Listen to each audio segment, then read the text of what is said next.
This is quite possibly the hardest Minecraft mod ever invented.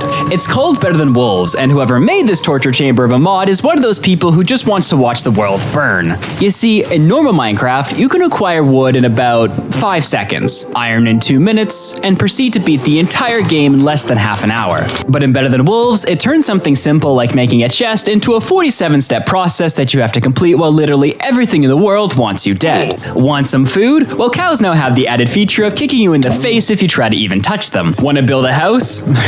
Well, that's not happening. Finally made it to the Nether? Well, here's 8,000 gas to make your experience really feel like you're going to hell. But hey, it can't be all bad. I mean, zombies now have squids on their heads. Those squids might happen to be murderous psychopaths that want to feed you to their undead brethren, but hey, they're squid hats. So what exactly happens if you're a masochist like me who thinks it's a good idea to try and beat the entire game without dying, all while playing in a mod that is literally designed to turn every single aspect of the game into a living nightmare? It looks like this.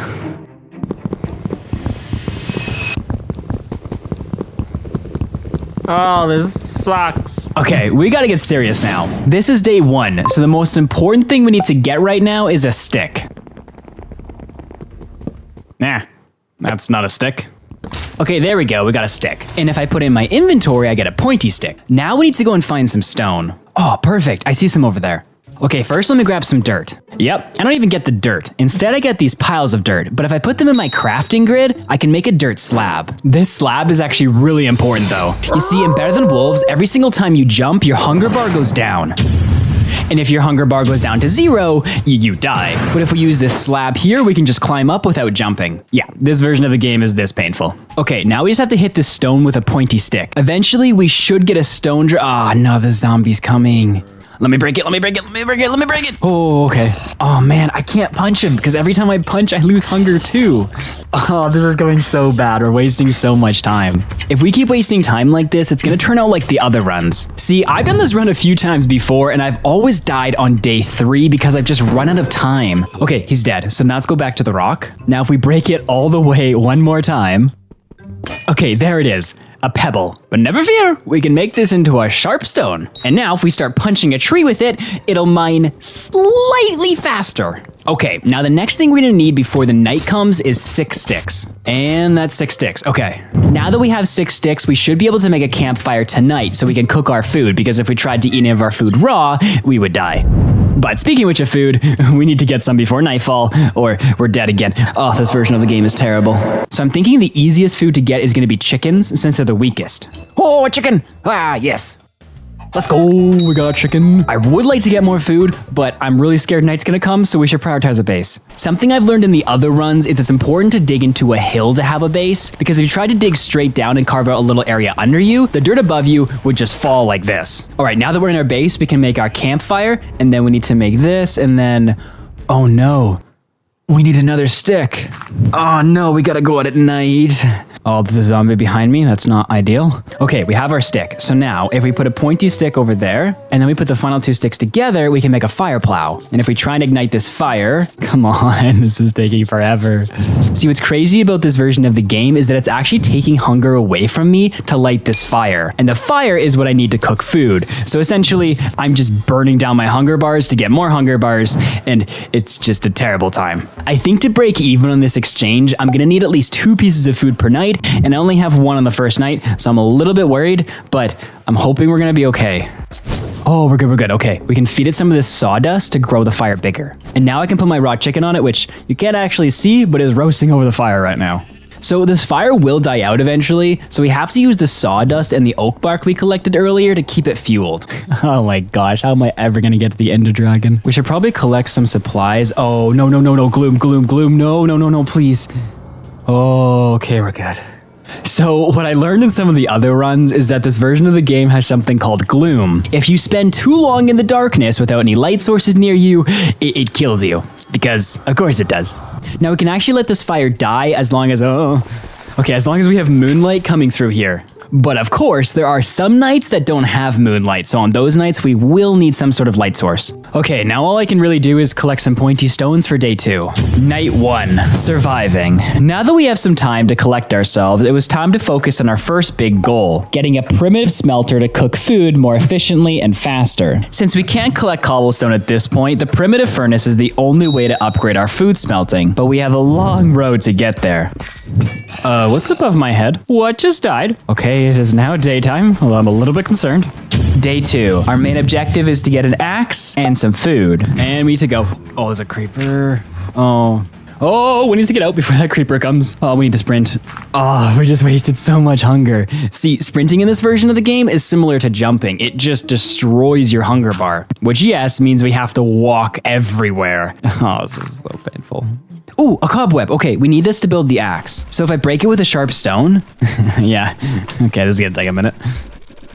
There we go. Okay, now we just need the sticks. And now if we combine it in our inventory like this, we have a stone axe. Oh, this is so much better. But even though this is really good, stone axes in this version of the game act a bit differently. They have less durability and don't mine as fast, and if you were to hit a mob with them, their durability will fall down even faster. Oh, look at this. It gives me the whole log. Putting the logs next to my axe like this only gives me the sticks, but it's still a lot faster than mining sticks with my pointy stone. Okay, what I really need right now is to collect some food, and then we head back home. Ooh, piece of string. Oh, that's not lucky. Oh, I had to sprint. I had no choice. Oh no, the creeper made me lose my base. Where's my base? Oh, found it. Now, although I am directionally challenged, the game doesn't display coordinates because, of course, it doesn't. So it's actually really hard to find your base sometimes, okay? Okay, so I have an idea. Before night comes, we're gonna do one more thing. If we take a campfire and light it next to a tree, it should light the tree on fire. I want to burn down all the trees near us to sort of mark the terrain so that when we're nearby, we can see where our house is. Okay, now a campfire can only cook 2 pieces of food, and we have 4 right now. So I think it's gonna be best if we make another campfire and have them both going during the night. I should have enough wood to keep them both fueled. Oh, okay, so I just found out something cool. If I put 2 sticks in my inventory, I can make a wooden club. But even though this might keep us alive if we run into some mobs, it says it only has 3 durability. So if we run into a bunch of mobs at the same time, we're still probably dead. Day 3. I've yet to survive past this day in any run, so our main objective today is to collect some supplies and stay alive. Oh, there's a spider waiting for me. Okay. Oh, there's 2. What? Oh my gosh, that is so unfair. And now they're both gonna chase me. Okay, we go. Oh, I'm dead. Holy crap. Okay. Oh, I escaped. Okay, well, now we desperately need food. Yes, let's go. Oh, we got dropped 2. Bunch of sheep over there.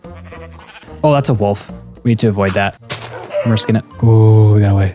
Give me wool. Nice. Okay, and there's the burning wood. That means my house should be here. Day 4. Main objective, clay. This is the most important material in our first big goal, a primitive furnace. Now, this mod is in version 1.5 of the game, and I'm pretty sure clay looks a little bit different. Hello? Oh, I see some. All right, so now we just sit here, and we mine it. All right, so I've read the wiki, and we have to do something a little bit different with this clay than normal. To make it useful for anything, we need to make it into these wet bricks. And then if I place it on the ground, it's steaming. Okay, so it does work. The sun's gonna dry out these wet bricks and turn them into normal bricks. And then with the normal bricks, we can make a primitive furnace. Okay, so the wiki says that if a mob walks over my bricks when they're on the ground, they're gonna break them. Okay, so I have an idea to keep the mob's toes off of my bricks. Okay, and now we just have to place our wet bricks on top, and all we have to do is wait. And while we wait, we may as well just go see if we can find any supplies anywhere.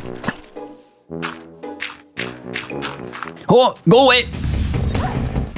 No, this was not the plan.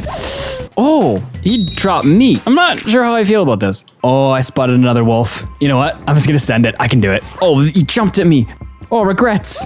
Oh, it worked. I got 2. As day 4 came to a close, we were in a good spot. With plenty of food and on the verge of getting a brick oven, things were looking good. But of course, this mod pack wasn't gonna let us win that easily. Oh no. Oh, I lost so much health. Ah, no. I wasn't paying attention.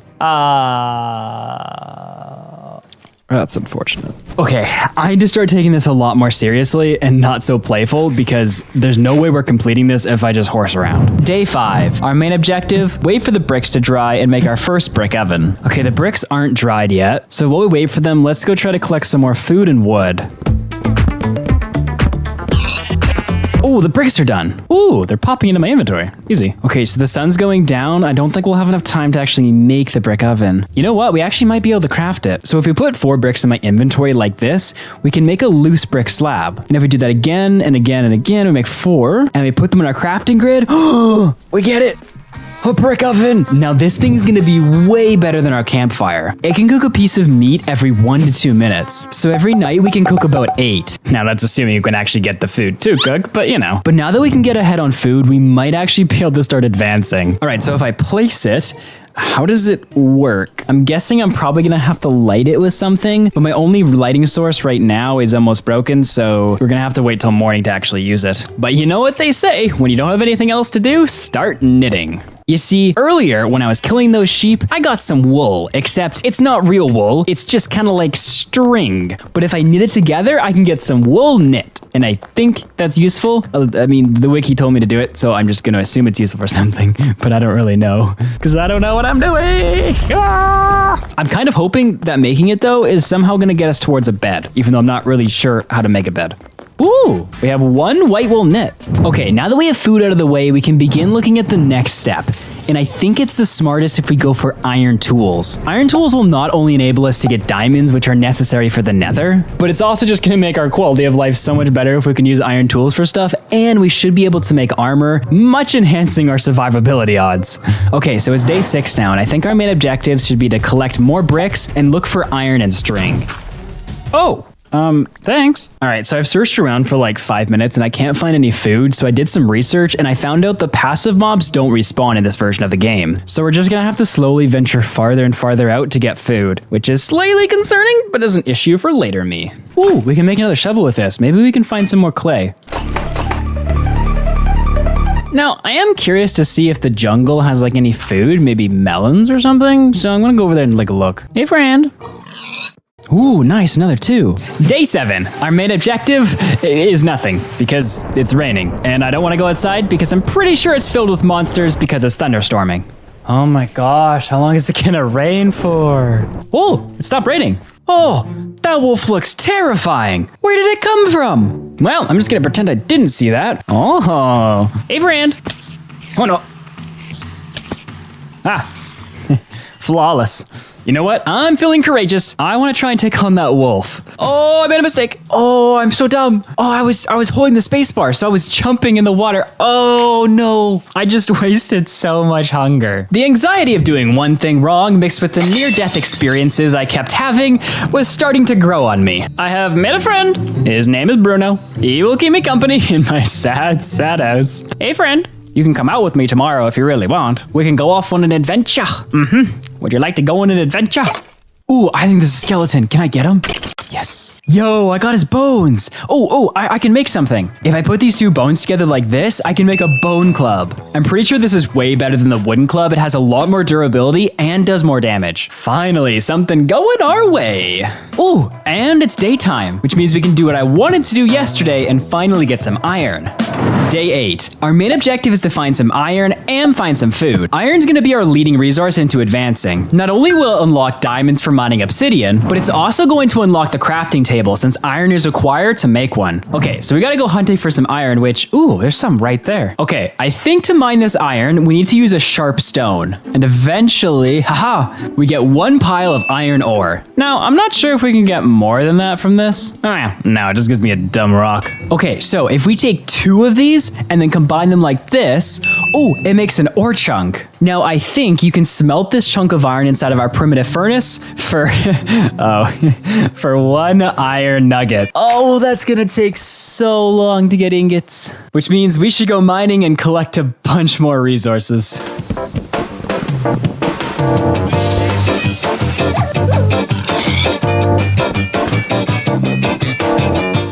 We gotta get back to the base. Okay, now before we go crazy, we're about to make a major advancement in fire. If I take these 2 pieces of coal, we can create 2 torches. Now, these torches aren't lit, but if I place them, and then if I take 2 sticks and I use it as a fire plow on top of the torch, oh, lights. Oh, we have a torch finally. This is gonna make life so much better. Now, I'm pretty sure I can pick up this torch. Oh, but it comes with a damage bar. Okay, so this torch is gonna run out eventually. But I still think the trade is worth it because we can use this torch to light things like our primitive furnace or our campfire. So in the long run, it should help us more with hunger. Okay, let's try this. So if I take some bark and then I put it into the furnace and then I take my torch, we can light it and oh, it works. This doesn't even take any durability from the torch. That's sick. And I think we can also light, oh yeah, we can, another torch with this torch. So we never have to use the fire plow again. Oh, that's so good.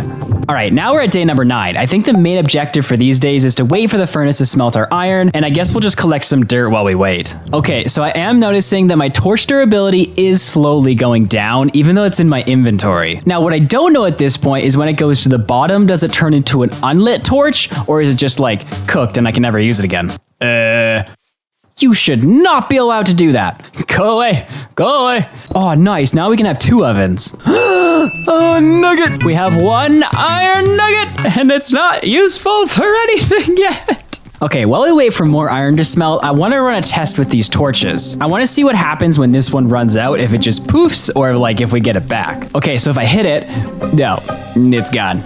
Okay, so we don't get our torches back. I think there is a way to make permanent torches, but that's not until like we reach the nether, so we're stuck with these for now.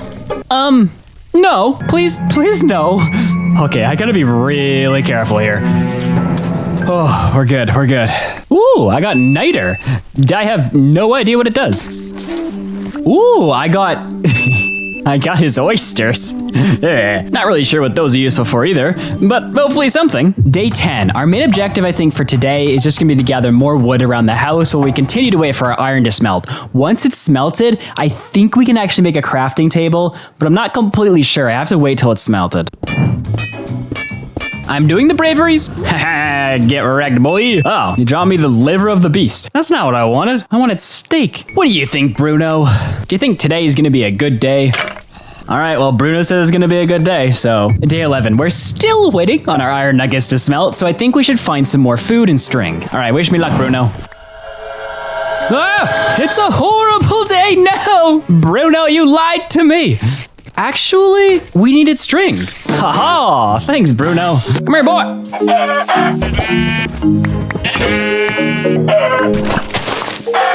Okay, so our 4th iron nugget is smelted. If I combine them on our crafting grid like this, we should get an iron chisel. Okay, I think there's enough time left in the day for us to do this. We need to find one of the tree stumps. Let's use this stump. So if I hit it once and then I do it again, it turns it into a crafting table. Oh, finally! That took so long. Now we can make a pickaxe. So if I do this and this, oh, we have a pickaxe. We can mine things so much better now. Okay, now we just need to make it back to the base. Oh, we have a pickaxe. Finally. That took so long. Okay, now that we have stone tools and a crafting bench, we can begin working towards the next goal, getting iron ingots. You see, since we're on our quest right now to get diamonds, we're gonna need an iron pickaxe. But not only that, we're gonna have to start farming soon for supplies. And since you can't make a stone hoe in this game, we have to get iron for an iron hoe. Oh, look at how much stone we get. So now we only have to break the stone twice with the pickaxe and then it's completely gone. Day 12. I think our main objective for today is going to be heading into the mines and finding a lot more iron. So now that we have the stone pickaxe and a bunch of food, we should be set to go into the mines. We're just missing armor, but never fear, I have been knitting. And if I put 2 pieces of this wool knit together, I can make a toque. This is gonna stop nothing. Ah. And now this will give me wool breeches. This is literally what like 14th century farmers wore, except they weren't going to war, they were going to plant crops. How is this supposed to defend me from a zombie or a skeleton? It's literally made out of string. Ooh, but wow, I look stylish. And check it out, I now have 1 armor bar. Yeah, we're definitely gonna die. Okay, before we go into the mines though, I'm actually curious, is there any way to craft a stone sword? Okay, the answer is no. You cannot craft a stone sword.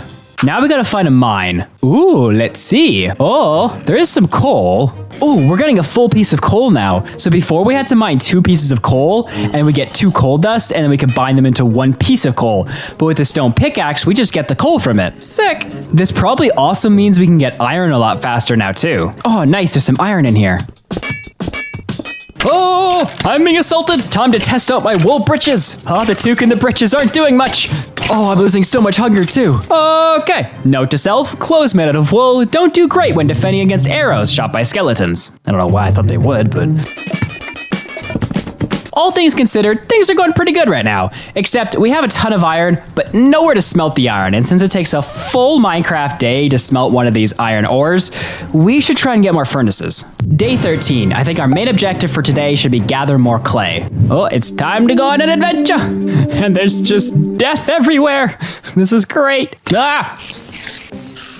Ooh, look at that. It's a zombie head. Bruno's gonna have a friend. Is that a poisonous spider in the jungle? Okay, I will never be going in a jungle. Ooh, I found like a cave. Oh, why is the wall shooting at me? Nope, I'm out. My wool breeches were not made for this. Wow, it is dark out. Okay, there's no moon tonight. This means gloom can eat us if we don't have some type of light source. But good thing I have intelligence. Bruno, I have brought you a friend. I have named her Maria. Make sure to keep your distancing. I don't want to see any of the smooching. This is PG. But since you're a newcomer, I guess I could give you a tour of the little home. This is the home. This is the door that we've barricaded. We don't love visitors. Now, unfortunately, our door isn't tall enough to keep out children. So if they do find their way in here, we just beat them with a club. That sounds so wrong. Day 14. I think the time has come to abandon this amazing home that I've built and venture off into new unexplored terrain. Partially because I've slaughtered every living thing near me. It's actually mostly because of slavery and potatoes. You see, villages not only have carrots and potatoes, but they also have the only ways to get Eyes of Ender because they remove the grassing recipe and instead we have to trade for them because why not make this more difficult? But of course, it's not that simple. You see, villages work differently in this version of the game. Villages within roughly 2,000 blocks from spawn are what are called abandoned, meaning they have no crops or villagers. I also don't have an F3 menu, so I have no idea where 2,000 blocks away is, but we're just gonna have to walk really far because anything within a 2,000 to 3,000 block radius are what are called semi-abandoned, which means we might get lucky and get like one potato and potentially a villager. But what we really want are the golden boys, which are 3,000 blocks out. Now, once again, I have no idea how far 3,000 blocks is because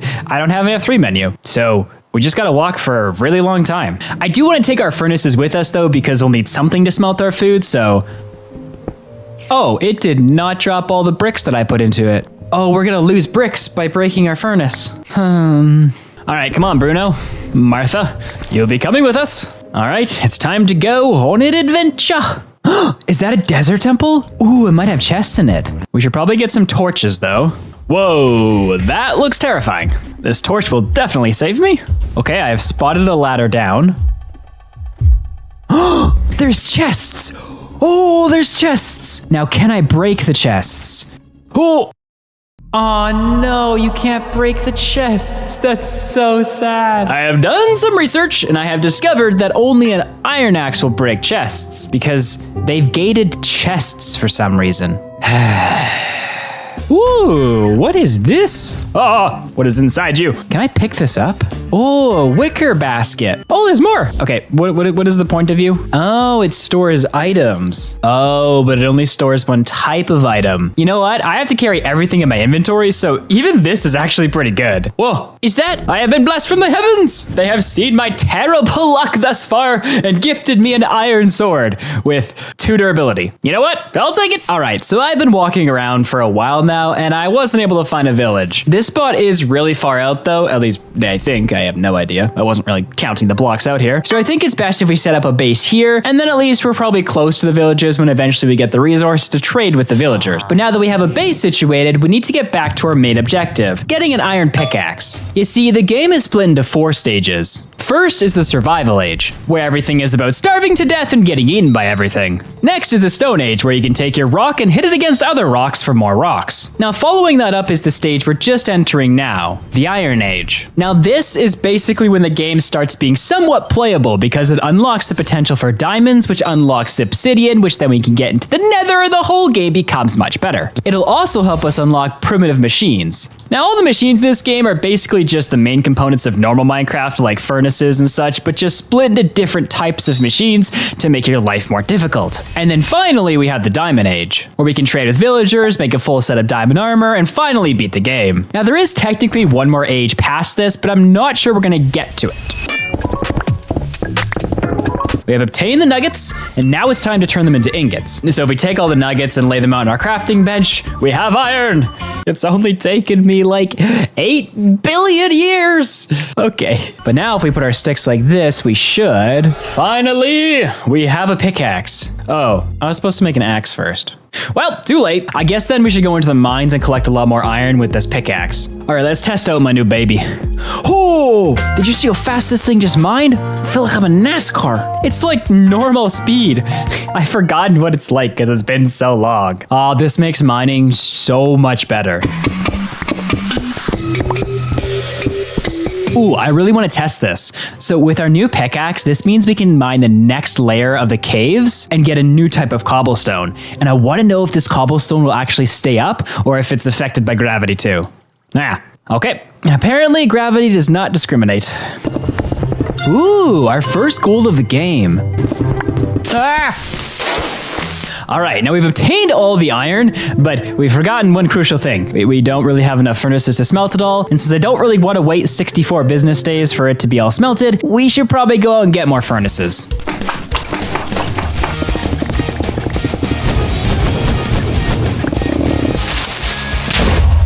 Once this iron is smelted, we need to focus on getting 2 things with it, an iron axe and a cauldron. You see, the iron axe will allow us to get chests, and the cauldron is an item used in the game to help us smelt items more efficiently. I'm not really sure how it works yet or what it smelts, but I do know we need it. We have an iron axe! That took so long. Now, if you're wondering if this somehow enables us to make chests, it doesn't. But what it does do is enable us to break them. I knew this temple would come in handy. We have chests. This is such a hack. Heading back to my base, I got lost for like an hour. I have no idea where I'm going. Accidentally finding another temple. Is that? Oh, that's another temple. Let's go.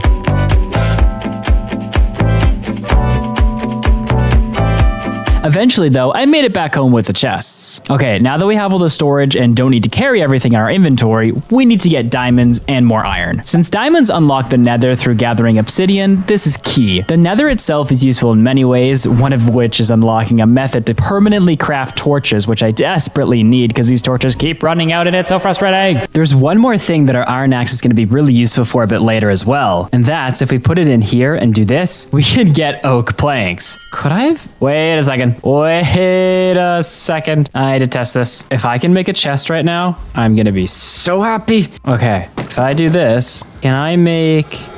Okay, no. No, you can't. I also can't make a crafting table, so it's not too useful for anything right now, but it will be a bit later. But before we head into the mines, though, I do want to craft an iron sword, just for a higher probability that we won't die. Now we just need to find a cave. Ooh. All right, and now we just have to collect a butt ton of resources, and hopefully we find some diamonds. So we ran out of food. I had to come back to cook more, and then we'll go into the mines. Ooh, this looks like a pretty good cave. Oh yeah, and I've already been greeted by the locals. Well, let's see how much ironing diamonds we can get from this mine. Uh-oh. Lapis. Ooh. Actually, I'm not sure this is useful in this version of the game, because I'm pretty sure you didn't need it to enchant until like 1.9, but we'll keep it anyway. Oh yeah, this is what we've been looking for. Can I even mine down here? Oh, I can, but it goes back to the previous level. Oh, I see. Oh, that's a mob spawner. Diamonds. Diamonds. Oh, I knew I should have come down here. Oh, let's go. I wonder if there's any behind this. Is it even possible to mine this? This is ridiculous. I can see it cracking. I think it breaks. I don't think it's bedrock. I don't think this thing's gonna break, and our pickaxe is almost broken itself, so we should just try and get out of here. All right, even though the mining expedition was somewhat of a success, we still only got 2 diamonds, and we really need 3. So we're gonna smelt up all of our iron, collect some more food, and then go back into the mines. Yay. All right, we have all the supplies now. The only thing we need for now is one more diamond. So let's cross our fingers that we can get it. Now, I've already been in this cave, but I know it goes really deep. So I'm hoping that we can get back to where we were before and potentially find some diamonds. Diamonds! Oh, so many diamonds. Let's freaking go, boys. Ooh, it's an enchanted sword. The game has gifted us with a Bane of Arthropod sword. It's so ridiculously lucky. That's right, come to the party. Oh, this is so good.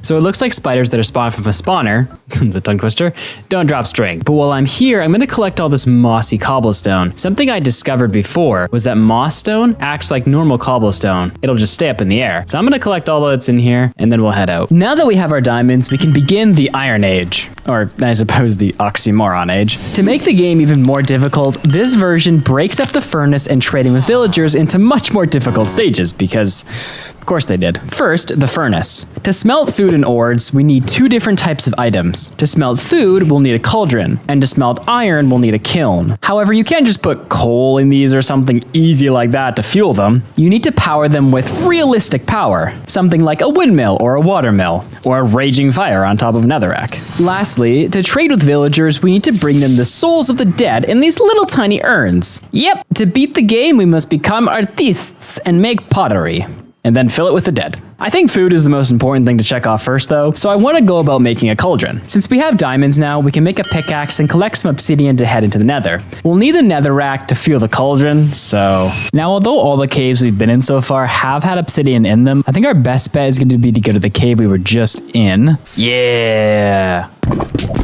All right, we've got all 10 and now we are getting out of here. Okay, now it's time to build a nether portal. Now you might think that it's a good idea to build it right outside our base, or maybe down this little mine that I created, but you'd be a fool. You see, originally I was going to do that, but I decided to do some research first just to make sure that nether portals work the same in this version of the game. And surprise, surprise, they don't. Apparently, once you light a nether portal, souls are able to leech out of it within an unknown block range because it's not on the wiki, and those souls will gravitate to animals nearby, turning them hostile, and they'll start attacking you, which means if we ever try and bring mobs here, such as sheep, pigs, or wolves, they'll essentially just want to kill us. So, I think it's a better idea if we build this nether portal a little ways away from the base.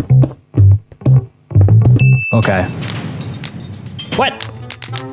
Okay, wait, I have a different idea. If I do this... Let me grab some more wood quick.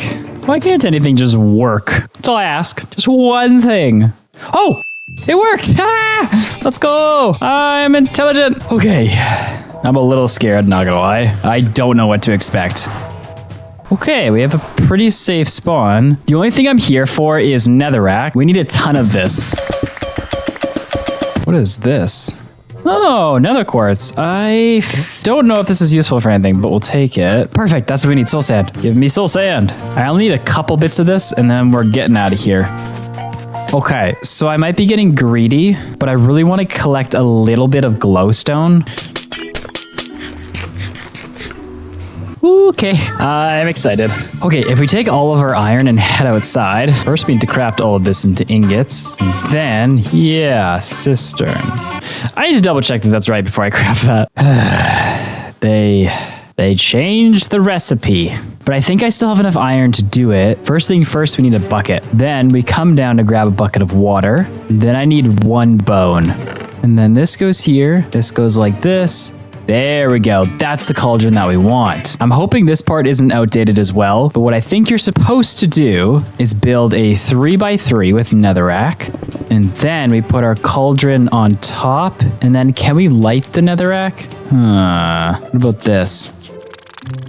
Okay, I don't think that lights the netherrack. I have figured it out. I'm a genius. Okay, we need 9 campfires. So supposedly... Oh, I see. Okay, all we do is this. Okay, so the cauldron should work for this. If we put raw food in it, yes. And we have a cooked wolf chop. Now, unfortunately, this doesn't work for ores. It just works for food. But it so happens we need to go and get a lot of food because this is all we have left. So time to test this thing to its max capacity. I wonder, is it only gonna cook one at a time? Or is it gonna cook like a set of every one? All right, it looks like it only cooks one at a time, but that's way faster than our other furnaces are anyway. Now that we have food situated for a while, we can begin working on getting a kiln. Not only will this allow us to smelt ores, but it also has a near game-breaking usage. You see, since they modeled this game after real life, making hunger, moving around, and danger the main priority, they didn't want to leave it without the main component of life itself. Infinite recycling. That's right, if we can get a kiln, we can smelt down iron or diamond tools and get up to 100% of the tool's resources back. This will enable us to go mining near infinitely and finally complete a set of diamond armor to prepare us for the end. However, before we can get started on the kiln, we need to get started on what's going to power the kiln, a windmill. And to make that, we need plant fibers to construct the sails of the windmill. All right, now that it's back to daytime, we can finally make an iron hoe, which might seem like the biggest waste of iron possible, and it kind of is. But it's going to allow us to get one specific item that we need. So if we take this hoe and we hit a piece of grass, we can get one hemp seed. All right, if we take this hemp seed, we hit the grass like this, then hit it once more, we can plant it. The hemp seeds will eventually be used to make the windmill. We're gonna need a lot more of them. All right, now that we have some hemp growing, we need to start making the machines that are not only going to make us permanent torches, but will also make key ingredients for key crafting recipes we're going to need in a little while. Okay, so the first thing that we really need here are going to be stone bricks. Now, I can't just smelt cobblestone. It doesn't click into the thing. To get stone bricks, I have to take our iron chisel and hit a piece of stone. And then I get these things called stone bricks. We need a couple of these to make the first important item, a millstone. So if I take this gear and I fill the rest in with stone, there it is, I get a millstone. And then I need to make this? Yeah, a hand crank. Okay, so what I want to do right now is start making permanent torches. But there's just one problem with that. Although this machine enables that by simply placing a piece of netherrack in there like this, and then right-clicking on the hand crank to turn it, eventually it'll give me netherrack dust. If I then were to put soul sand in here, it would give me soul sand dust. Combining the two together gives me permanent torches. But there's a problem. Every time I turn this hand crank, it is the equivalent to jumping 10 times. That means my hunger bar is going to get shredded if I try and use this machine to get torches. Now there is one way around this, and that's by using automatic powers like windmills and water mills. This is why we're farming the hemp. The hemp can be made into string, and from the string it can be made into windmill sails. From there we can automate this process and then make permanent torches. However, we're still gonna need to grind the hemp into actual hemp string to be used, and that's why we had to go and get food earlier so that we could survive it. One of the funnest parts about farming in this version of the game is that every single day your plants are gonna grow weeds. If you don't break the weeds, it'll kill your plant. Since it's gonna take between 1 and like 5 hours before we can really get going here, I think it might be best if we do a bit of a strip mine to get diamonds and some more iron. But since I don't want to make like 50 torches that are just gonna run out, we're just gonna have to keep remaking them, I have an idea about how to light the cave. Now, to make a permanent light source, put a piece of netherrack here, campfire, and then we light it. Perfect. Ah, yes, look at this perfectly safe mine shaft. Just come down the stairs, continue all the way down. Well, there's a slight little hazard on the stairs, but aside of that, it's a pretty safe staircase. All right, so I found bedrock. Now, since this is version 1.5, that means the optimal space for mining for diamonds should be around Y level 11 to 14. I am still waiting for the hemp. My pickaxe is just about to break, and if I don't find more diamonds, we'll have no diamond pickaxe for a while. So we are nearly out of food, and we're not even like halfway through the hemp growing, so we need to go get more food. I am going to make one slight modification before we go, and that's create another sword and a pair of shears. So if we break a cobweb with a pair of shears, it gives us the actual cobweb, but now if I put it in my inventory, it gives me 2 string instead of 1. So while we're running through the forest like a chicken with its head cut off, at least we can collect some string. Oh, I'm an idiot. I should have saved my diamond pickaxe, built a nether portal, and traveled with it because the nether equals 8 blocks. Oh, I'm stupid. I met a friend. Come here, buddy. All right, you stay here. My first piece of hemp. Whoa. I think I did it wrong. Okay, do I hit it with a hoe? No, it breaks them both. How do I just harvest the one? You know what? I don't care. All right, so if we take a piece of hemp and we put it into the millstone, let's watch our hunger bar. Ooh. Oh my gosh. Oh, you're killing me. All right, there we go. That gives us 4 hemp fibers. Now, how much of these do we need? I need 108. Dear God, this is gonna take a year. I just read the wiki and it said to harvest hemp without breaking the bottom, which you want to do because the top grows way faster than the bottom. Well, that's gonna take another 6 days to grow, provided that it doesn't rain. So I can't mine wood because I'm too far away, otherwise my hemp won't grow. I can't go mining because my pickaxe is broken, so I've decided to mine dirt because I'm bored. No, where you going? Get back in here. Right now. Oliver, I'm naming you Oliver. That means you can't die now. Get over here. Yeah, there you go. There you go. All right, the hemp has grown again. Let's see if this works. Oh, and I got a seed. Nice. And now we just got to keep collecting hemp and keep grinding it. We have finally done it! We have gotten all the hemp fibers that we need to make our windmill. Now, if we come up to our crafting bench, we take the hemp fiber like this. Yeah, we make it into fabric. Okay, and then we take the planks like this and this. Yeah, there we go. We get to make sails. And then if we come into here, and I think we have to do it like this. There we go. We have ourselves a windmill. Now, we actually need a few other components for it to be useful. And before we can even do that, we need to get more food because I'm almost out again. And we need to use the grindstone a little bit more before we can actually make the windmill. Then I'm gonna run out of food again, so we need to do that now. If we don't do that now, all right, now that we brought all our food back, it's time to start building the windmill. To do that though, we need a few other components. We need a few gears, one redstone latch, and if we do this, we get a redstone clutch. So the redstone clutch is what's going to be actually connected to the windmill. But now we need a way to bring the power down from the windmill, and that's using something called axle. So if we take our hemp fibers, we can turn it into rope, and then if we place our rope here and wood like this, there we go, we can create an axle. And then if we do this, we can make an ordinary gearbox. There is a difference between these two, which we'll explain in a second. All right, now we need a spot for our windmill, preferably where we're not gonna burn it down. Now, what complex building design should we use? All right, if we do this, that seems about tall enough. Now to get back up there, we're gonna need to make some ladders, which I believe are something like this. Hey. Beautiful. Okay, now comes the real question of, do I know what I'm doing? I think if I place this like this, oh, that's the side that we want. And then we place an axle like this, and then a windmill. Oh, it works. Oh, this looks so cool. Oh, that looks so cursed. Okay, wait. All right, now she looks still pretty cursed, but this means we can now do what we've been waiting to do for a while, which is hook up this guy. Okay, power this, then an axle like this, it turns it automatically. And then we put a hemp in, and it should eventually, hey, it gives us the hemp fibers. That's perfect. Now we're still making our way towards a kiln, but first I think we should make a saw, since that will remove the need to do this, which keeps using all the durability on our axes. Not only that, but a sawmill can create a few other things that'll be very handy. However, to build one, it requires 3 iron ingots, and I only have 3. So I think it's better instead if I make another iron pickaxe, and then we go iron mining, and then make the sawmill. While we wait for all this iron to smelt, I'm gonna process all the hemp in the grindstone. All right, we should have enough iron now to make the sawmill. However, we need a couple more resources. So, oh no, don't you blow up my cauldron. Here, blow up here.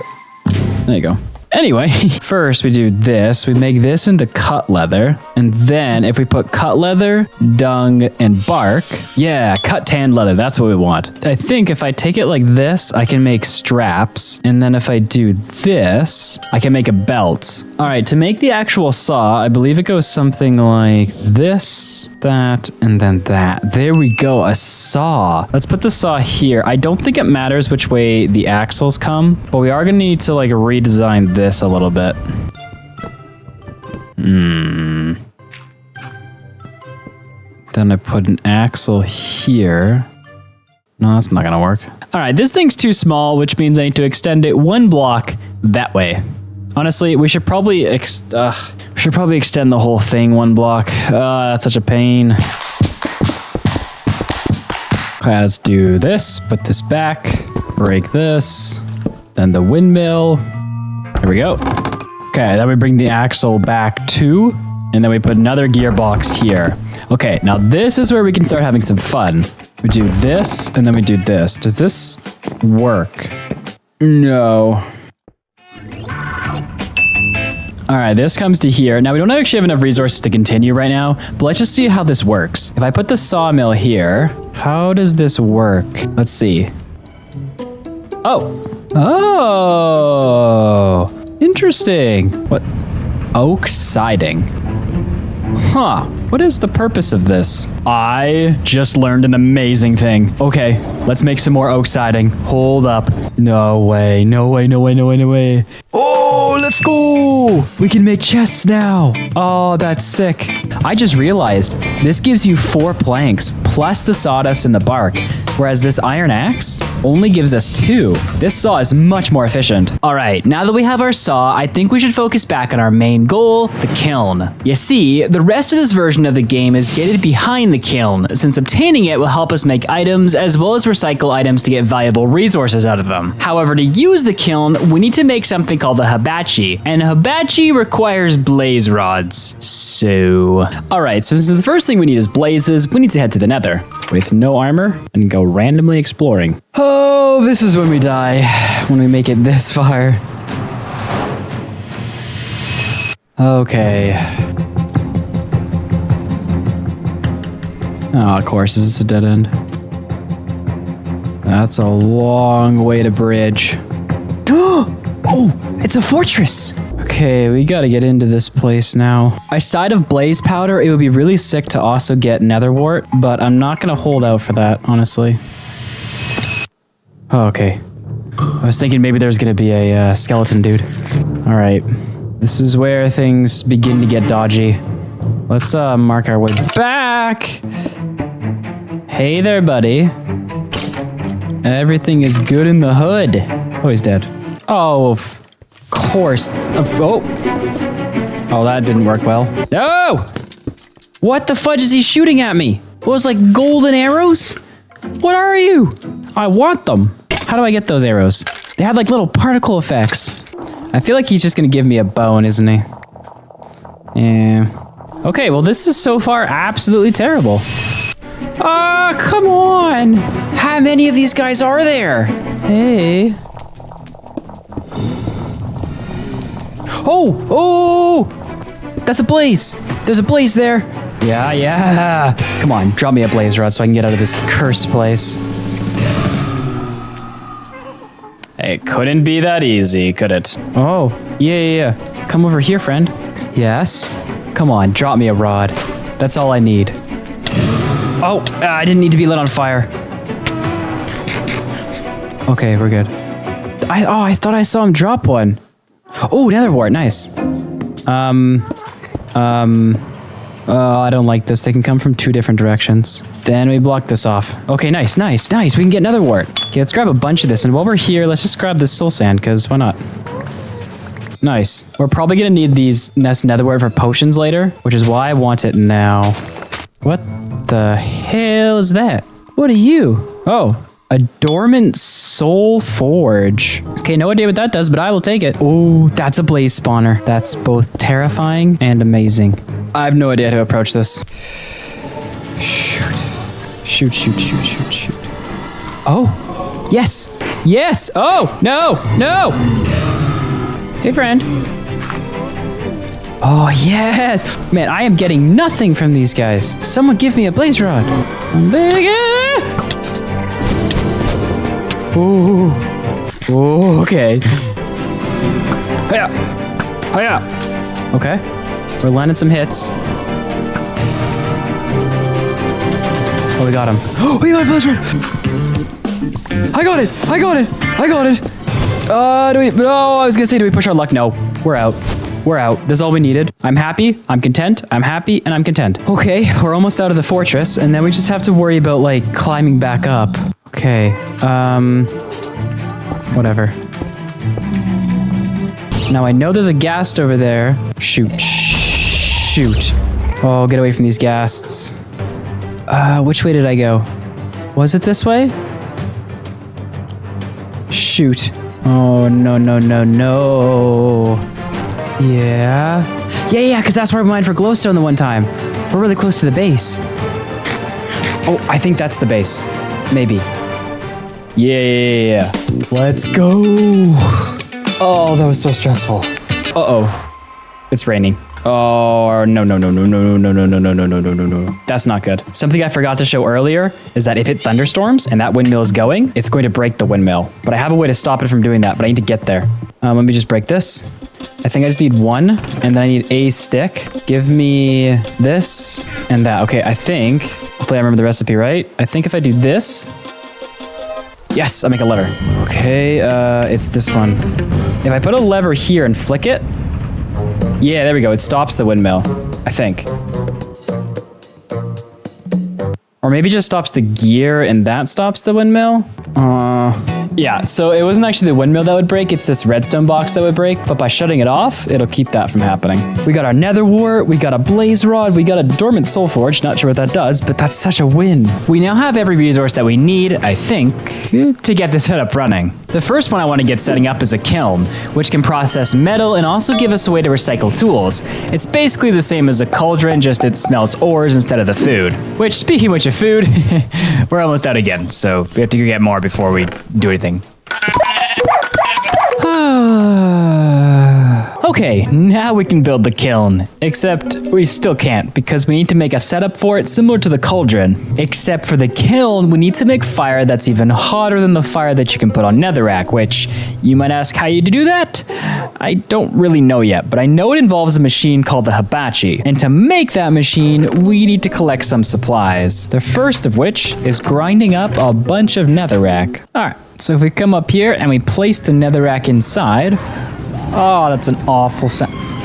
Why do I have nausea? Oh, is it gonna give me nausea the whole time? Well, at least it also gives me some ground netherrack. Now I just have to do this for the next 38 pieces. Great.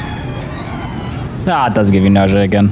All right, so we have all the ground netherrack that we need, but we need a couple other things in order to make this. We need to split some of this wood into smaller chunks, and then we take these chunks and we split them even smaller, and then these even smaller. Whoa, what the heck? No, wait, food. He's still mad. He's still mad at me. Oh, no, I starved my puppy. Oh, he almost killed me. Aw, man. Sadness. Well, we no longer have a doggo. Okay, I've made some signs. Moment of silence for Doggo, the goodest boy.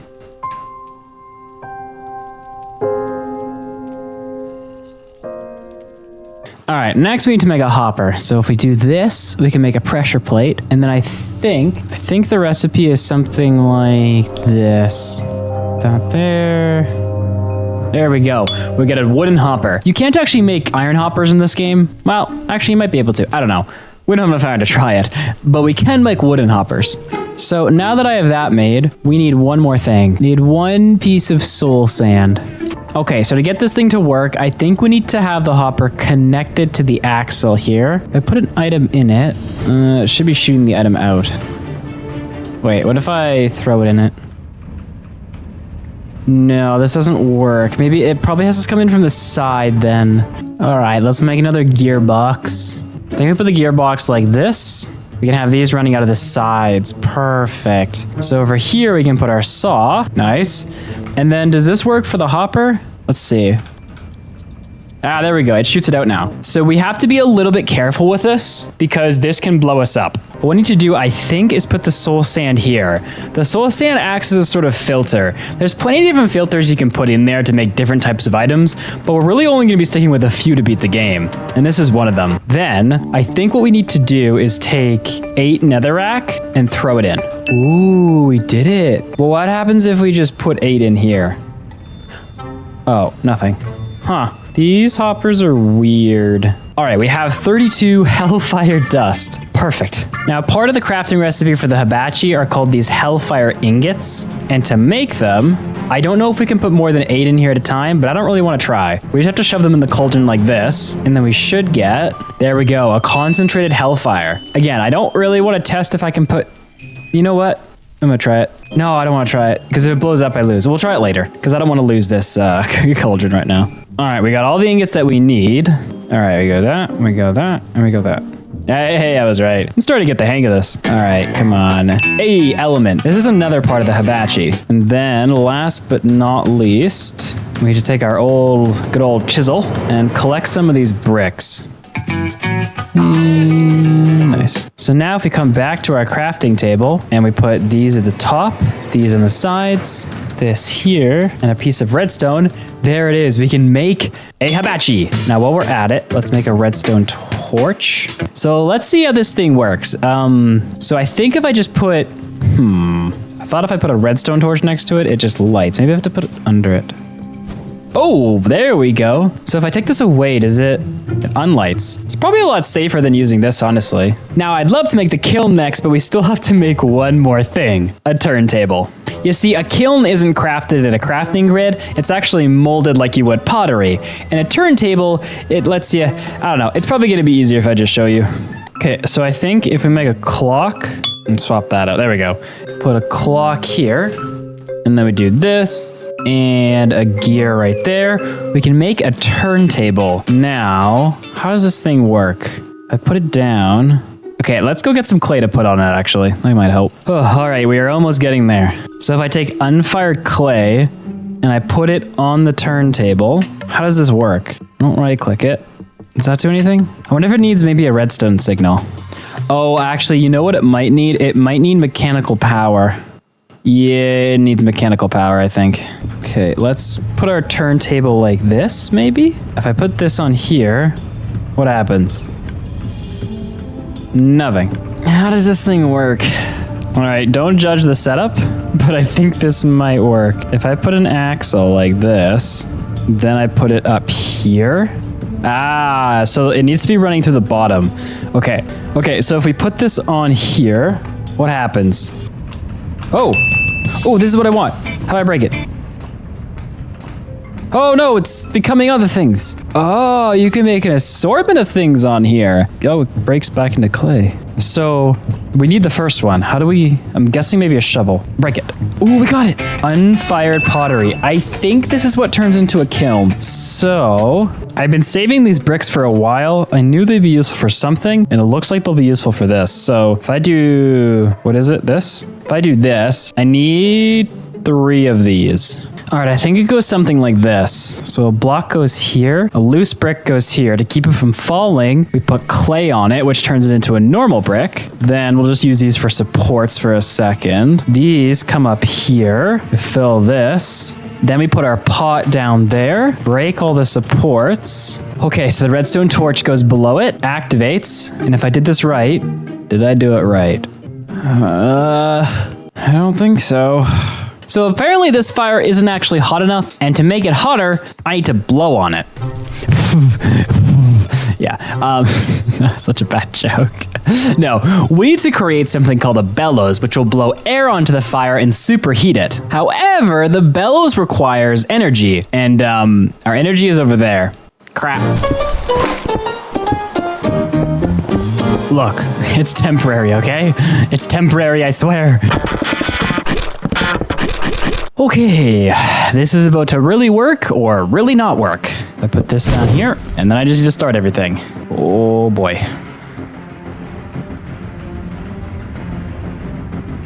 Oh, I need to change this. I was like, wait, what? It's not working. Wait, if I do that. Oh, I have this the wrong way. I gotta have this like that. And then I put the redstone on top. Why is this not...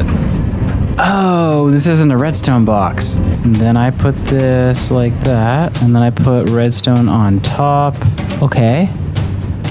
Hey, it did it! Look, it's doing the blue fire! Oh, the smoke is coming out! It works! I guess I should explain to you why it works. So it all begins with this turntable. It's using power to rotate redstone torches. Those redstone torches then send a signal to this redstone, which travels over to here. The redstone dust on top of the redstone clutch shuts it on and off, enabling and disabling the bellow, which then blows air onto the fire, and there we have it. It begins to smelt our crucible. Oh my gosh, we need this so badly. All of our tools are broken. This is gonna fix everything.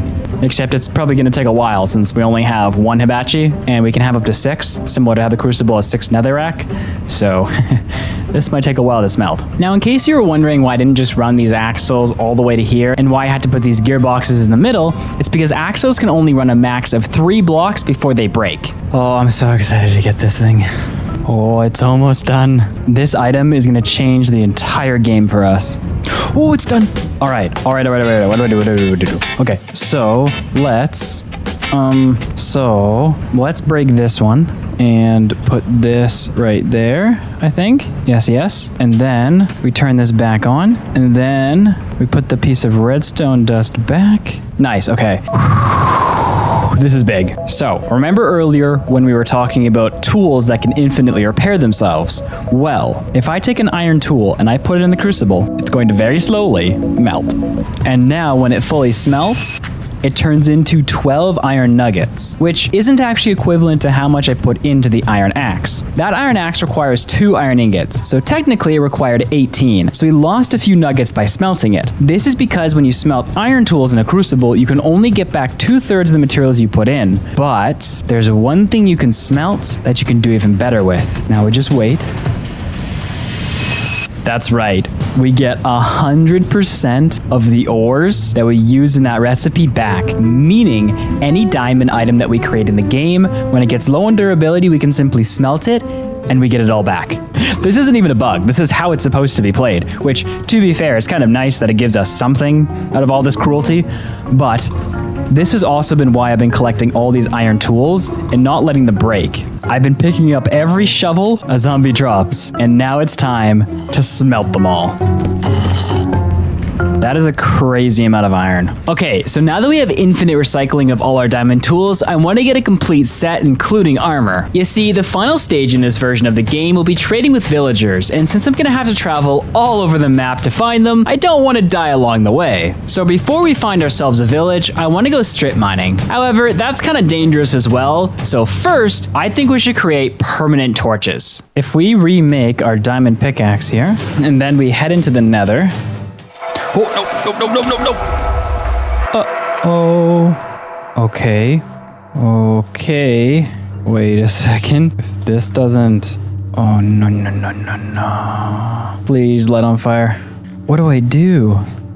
Nothing in here is gonna help me light this. What if I do this? Please let this work. Light it on fire. Maybe you light on fire? Wait, I think I can guide this, maybe. If these light on fire... Come on, please. Oh, no, please. Come on, light on fire. It's gotta be flammable. Oh, it worked! Oh, dear Lord. Okay, I thought we were so screwed. That was terrifying.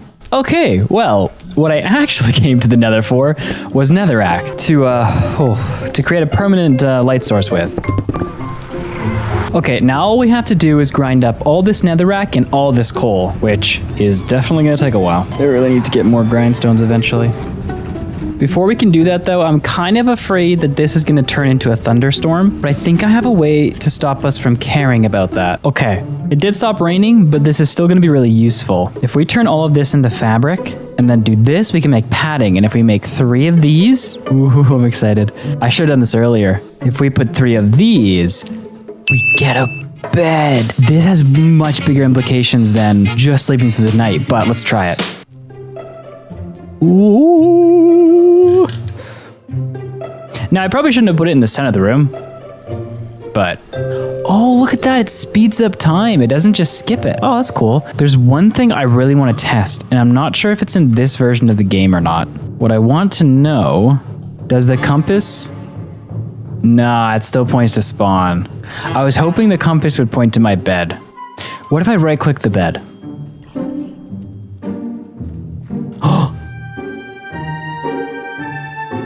No, it didn't work.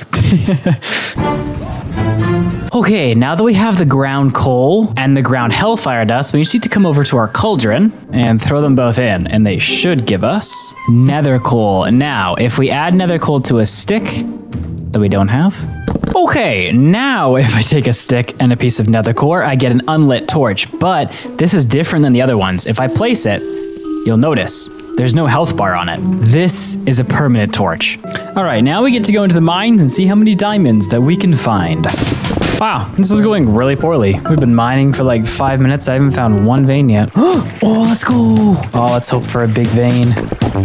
Oh, it might be a big boy. Oh, it's a big boy vein. You like to see it. Oh, that's a mine shaft. Okay. If we can get in there, we might be able to get a permanent food supply. Shoot, I don't even know where to go. We need a mine cart. That's what we need. Hey, actually, I wonder if I can like smelt these rails or something. That's a mine cart. Ah, it doesn't have what I needed in it. Before we do anything else, the first thing I want to do is head back into that mine shaft because it might have one thing that we desperately need. Melon seeds. This would be our first renewable food source of the game. However, we need to come back up to get some more food. And for one more thing, if I do this, this, and this, there we go. And then we add these. I think this does not give us a diamond chest plate. Huh. Okay, so just like everything else in this game, the crafting recipe for this is unnecessarily difficult. So the crafting recipe is something like this. We need to make 2 of these. And then if we do this with the armor, put these here, now we get a diamond chest plate. This is insane. We've literally gone from no armor to 4 armor bars. While we're here, I also want to make a diamond sword. This should help us take less damage, hopefully. Oh, I've been running around for so many circles. This mine shaft has been terrible. Please just have what I want. Yeah, we got it. Now we just need to get out of here. I am done with this terrible place. I've gone in so many circles I can't even count, and I just want to leave. Okay, and now this, we can plant the seeds right here. And to speed up the process a little bit of them growing, I'm gonna grind up some of the bones in this millstone, and hopefully it should give me bone meal. All right, and now if we... What the heck is going on? Okay, so it turns out bone meal works a little bit differently in this version of the game. And by differently, I mean it just makes everything harder. Instead of instantly growing the plant, it just enhances the speed it grows. So it's still gonna take a while, but less a while. All right, back to mining. Ooh, hello there. Ooh. We have all the diamonds that we need to make all the tools and armor that we want, but we still need the iron to make them into ingots. I did some research and I found out that if you turn these chunks of iron into blocks and then we bring them up here to our crucible, I think we have to do something like this. All right, and then all I have to do is bring my block of iron over to here, and if I place it inside the kiln, in theory it should smelt. I don't know how long it takes though. Oh, finally that thing smelted. Holy cats. But it gives us an entire iron ingot. Now, even though that takes a really long time, I think there's a way to smelt all 12 of these at the same time. Additionally, we could speed it up if we added more hibachis, but we're at a blaze for now. So I think if we put some blocks up here, and then if we place the blocks like this, I think they're automatically gonna smelt, pushing the iron ingot into here, holding it in the crucible, and then the next one just falls and it keeps going, I think. So this thing has been taking forever to smelt. So while it continues, I think it's best if maybe create a little base to put this stuff in so it's not all next to wood and potentially gonna burn it down. Okay. Oh no! Oh, so that's where they're coming from. All right, we finally have all the iron and creeper oysters we need to make everything that we want. So if I do this, yeah.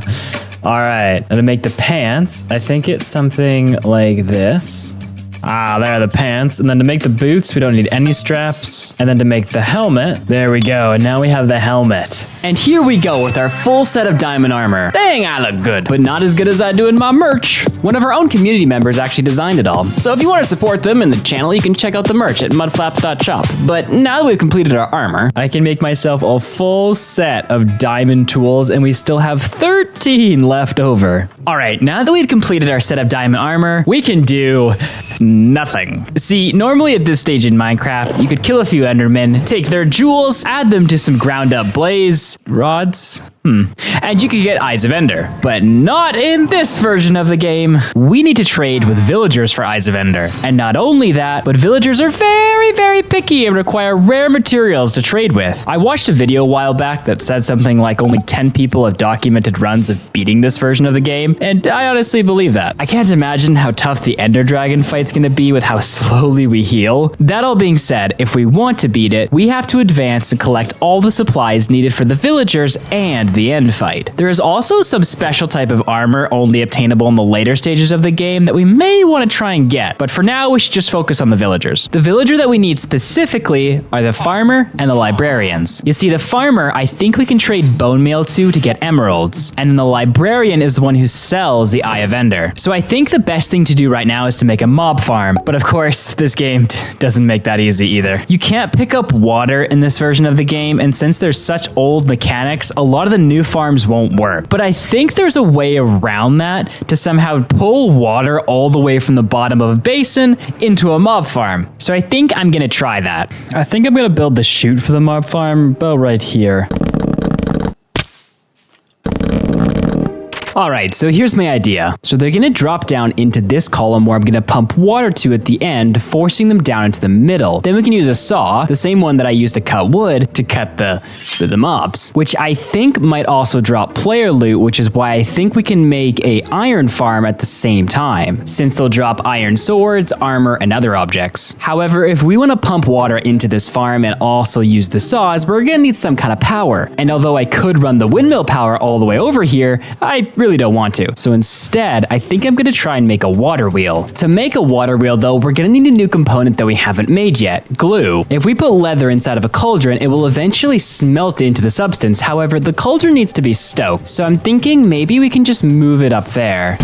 All right, so if we break the crucible and then we place the cauldron here and then we place the leather inside, there we go, we got all the glue that we need. All right, and then I just have to put the glue in like this. And I think the recipe, yeah, there we go, wood blades. And we need 8 of these. All right, and then if we put them in a circle like this, yo, we get a water wheel. So I'm not exactly sure how this thing works and how much distance it needs. Let's just try a 1 block area.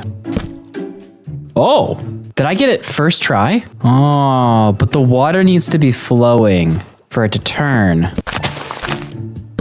What about this? Oh, it works. And it's turning, yeah, it works. Okay. All right, using the water that's already here, I'm gonna block this off like this. And now if I built this correctly, this chute should be 8 blocks long and the water is just gonna run to the end. Perfect, perfect. Now we just need to do this for all the sides.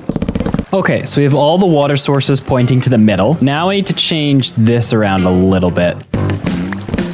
Okay, I think this is working good now. All the mobs are gonna flow into this area, and this is where we need to put the saws, which means we have to make a few of them. Now, we're gonna need a lot of saws to make the mob farm really efficient, and since each saw requires 3 iron, this is gonna take forever to smelt. So I think it's best if we go back into the nether to get some more blaze powder, so we can make some more of these hibachis. All right, this should speed up the smelting by a little bit. Okay, now we get to see how fast it's gonna go. All right, so I've been able to get a total of 9 iron, which will only give me 3 saws, but that should be good enough to start. So if I put these in like this, there we go. We can make 3 more saws. Okay, so here's my idea. If we can put the saw like right here, the water will push the mob into the saw and it'll cut them all up. But I have a little bit of a problem, and that problem is simply, how do I get power to this thing? I suppose I should have thought of that. Eating is so terribly painful. You can't hold down right clicks, so you just... Ugh. Okay, I know this is gonna hurt efficiency, but this is my idea. Does it work? Oh, they both turn on! I did it! I did it! Holy biscuits. I have finally figured out all the engineering for this. And all this does is operate these 2 hoppers and these blades. All of this just to do this. Oh, it's insane. But now we can actually start flooding the place and we'll see how this actually works. Okay, so in theory, all the mobs should fall through the trapdoors into these canals, then fall down here, where they can get pushed towards these saws, and their items will drop in these hoppers, then get deposited into this chest right here. And all it took was every single brain cell in my body to figure this out. However, we still have one issue. We only really want two things from this mob farm. We only want bone meal, and we only want anything that has to do with iron so we can smelt it down. However, lucky for us, there might be a way just to collect those two items. In order for us to only collect the iron ingots and the bone meal, we can put these things called filters instead of the hoppers. If we put a trapdoor in this hopper in the filter slot, and then put a ladder in this filter slot, you can see it puts a little grate over the item, which only allows specific ones in. In the ladder's case, it should only allow bones, and in the trapdoor should only allow iron variants such as shovels and armor. Now all we should have to do is clean all this up.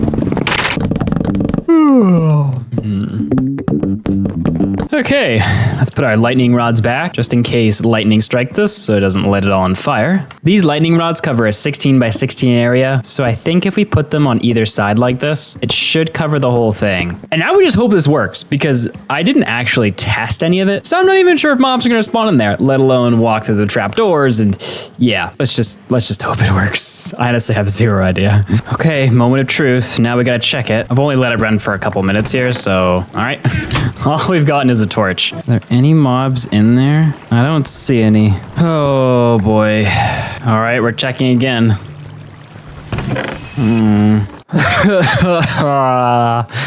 I'm such an idiot. So I just did some research as to why no mobs were spawning in my mob farm. So it turns out that in this version of the game, mobs don't spawn on planks. Why, you might ask? I don't know. Why did they make one thing inside of the game a little bit easier for us that just ends up screwing us over? I don't know. All I know is that's not gonna work.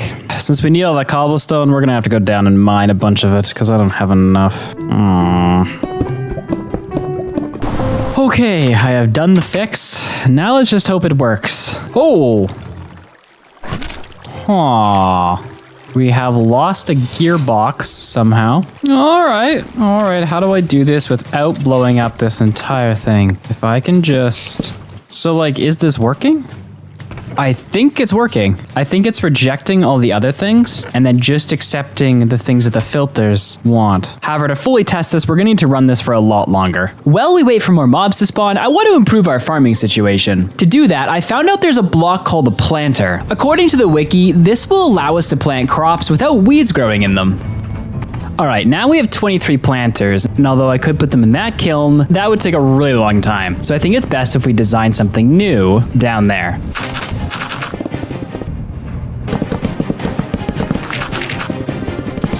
It is all officially moved so we can smelt our pottery over here. Now, was it worth making this giant building and doing that complicated engineering just to move the kiln over here and get maybe a 5% speed increase? Well, I also gave my windmill a roof, so...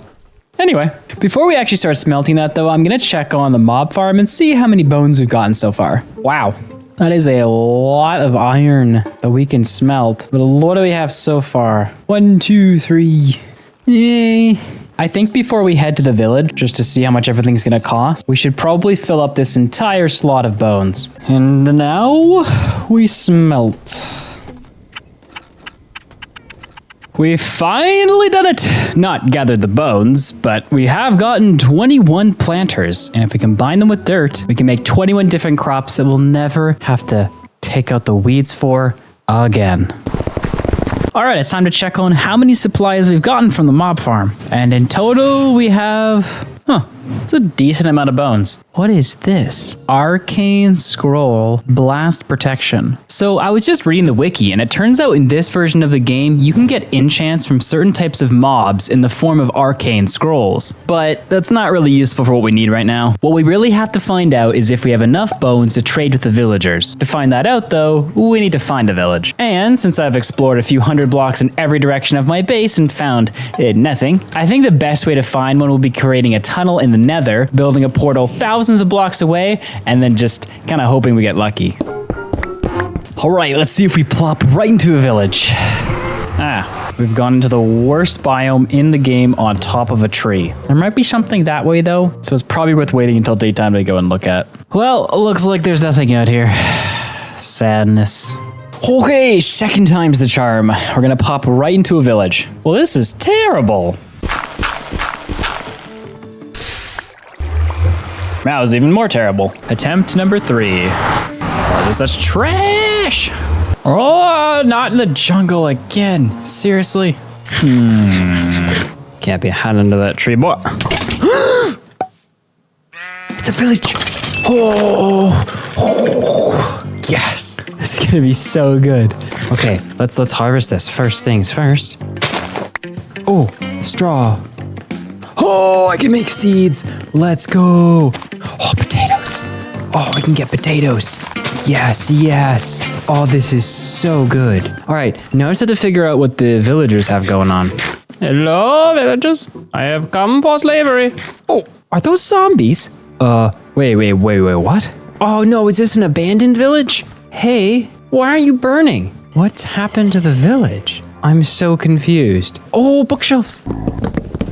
So, I've read the wiki, and I've just learned terrible things. First, villagers are all zombies, because of course they are. You have to convert them using an item called a soul urn, but that's only the half of it. Once we do, we need to level them up in a special way. Each villager requires a special item to level up, and since a librarian needs to be maxed out to sell Eyes of Ender, that means we need to bring him all the way to the max. Now, since each villager requires unique items to level up, we need to go back home and make those items or find them, including the soul urn to try and heal the villager, and at the same time, get lucky enough when we get back to actually get a librarian and a farmer. To level up a librarian, we need an ancient manuscript, a brewing stand, a block dispenser, and ender spectacles. Based on what I just read, each of those, except for the manuscript, since we already have it, are going to be terrible to get, since they've removed the crafting recipe for brewing stands, block dispensers are a whole nother thing, and ender spectacles require us to kill endermen.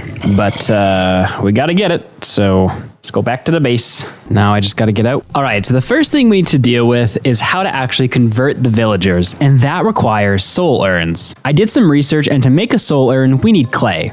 Now we just turn it into blocks, and then we head over this way. All right, and then we should be able to put the clay on a turntable.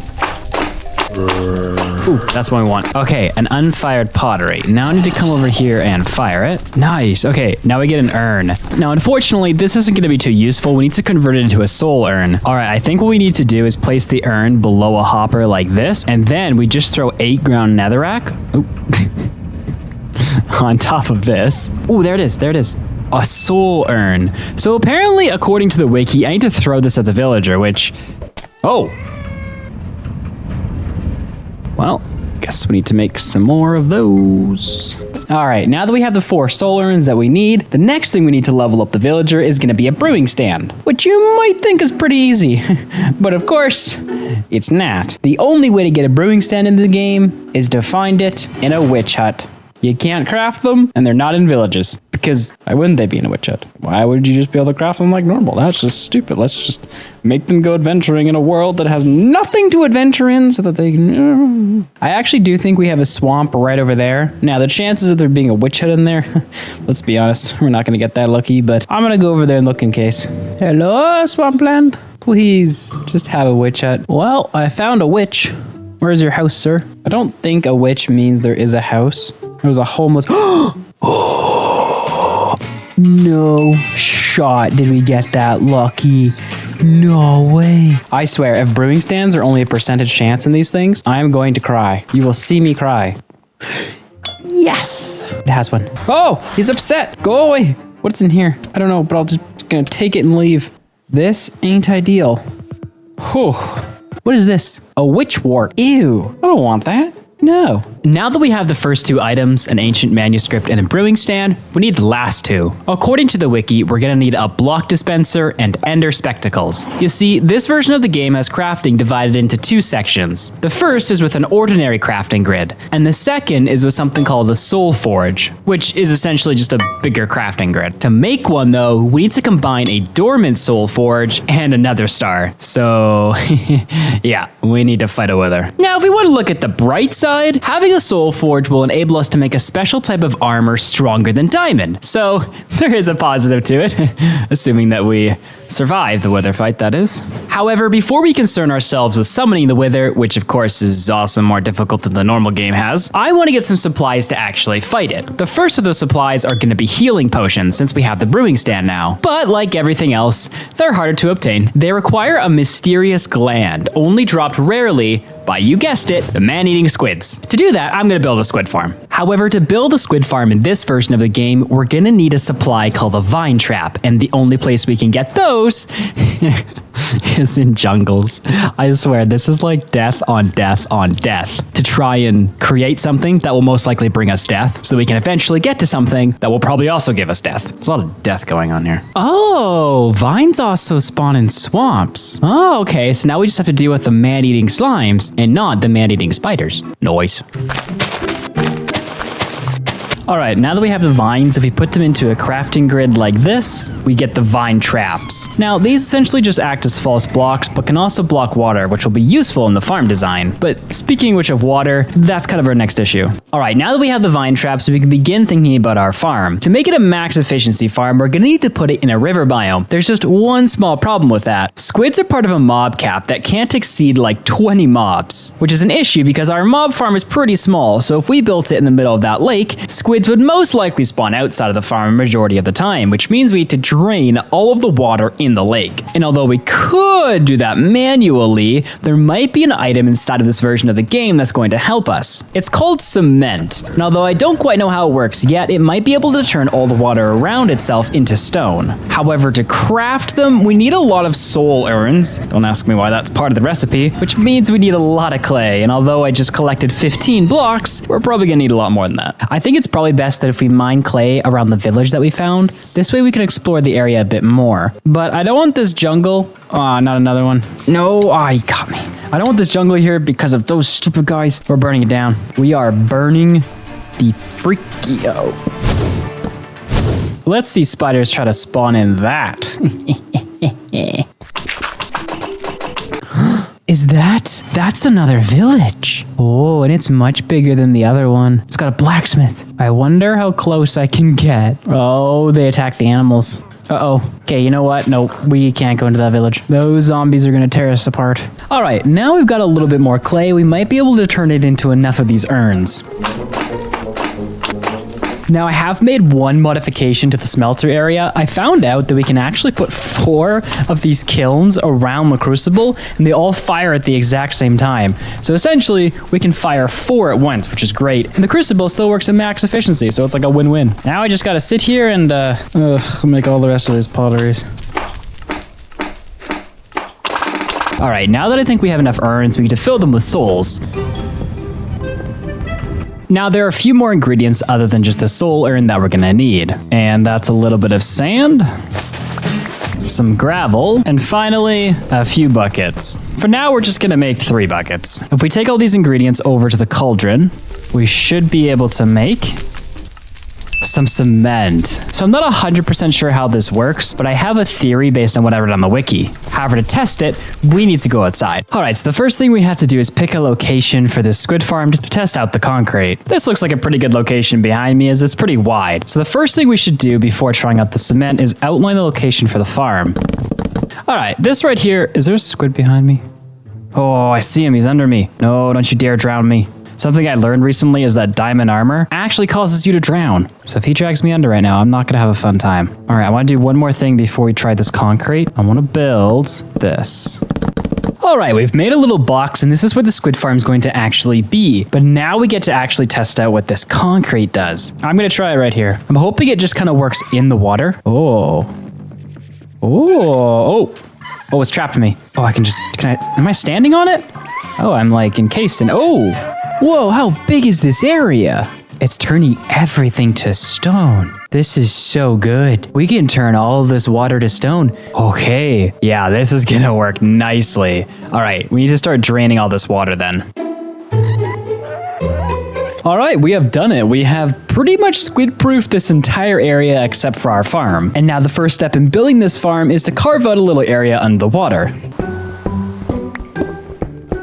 All right, we have now finished mining out the hole. We can begin actually putting the farm together. The first thing we need to see is if I design the item collection properly. This water should flow down this wall, hitting right here and then flowing that way. Nice. All right, so the first thing we want to do from here is adjust this. We want some water to be flowing from here all the way to this side where there's going to be a hopper. To do that, we can simply come back over here, and we should, if we just place a block there we go. We can create one extra water stream that flows that way. Now the squids should fall, being carried down by this water stream and being pushed into this one block gap where we're going to put a hopper for them to eventually just suffocate on top of. But as you well know, hoppers need power, so we're going to have to set up a little water mill next to all this. All right, and then we just connect these final axles, and we have a working hopper. So now, all the squids should come over here, suffocate and die, and then give me all their items. Don't feel bad for the squids. They're terrible, terrible creatures. Just want to make sure that we're all on the same page. Okay, so now comes the theory stage, where I'm not 100% sure how this works, but I believe we need to place vine traps. We need to place them 2 blocks above the water. So as you can see, the vine traps don't act as full blocks. Now, did I discover that 2 seconds ago when I just fell through them? Yes. But it's still true. And I think what's going to happen here is the squids are going to fall down. This is going to break the water flow. They're going to fall into this stream and get pushed this way.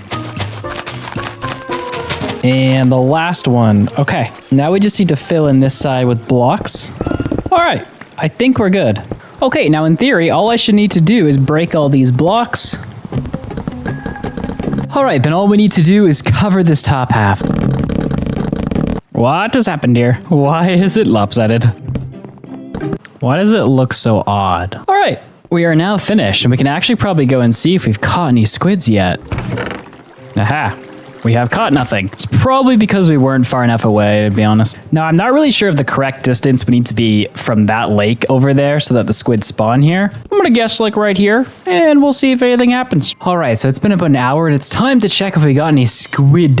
We have 11. It's not horrible. No, actually, this is really good because this will create 3 potions, which means we can create 33, which will definitely be enough to fight the wither, right? Right? All right, now that we have the glands, let's see if we can actually make them into healing potions. I do know that to make glass, though, it's a little bit different in this version of the game. If I remember correctly, I think we need to take sand and quartz. Yeah, there we go. And I think this is gonna get made into glass. Nice. Yeah. And then if we come over here, is this still how you make bottles? Okay, cool. Perfect. So the first thing, if this is like normal brewing, we'll just have to do that. Well, it seems to be working. Now, if you haven't played Minecraft for a while, you might be wondering why it doesn't need blaze powder to run. That's because blaze powder was a later addition into brewing, and in the old days, you didn't need to use it, and it was better then. All right, now that we have our awkward potions, we should just be able to put that in, and eventually we should get healing. Awesome. Okay, now normally in Minecraft, if you took redstone and put it in, you could extend it up to a level 2 potion, but in this version of the game, they changed it. But thankfully, I have tons of the resource that is needed to do that. Is this not...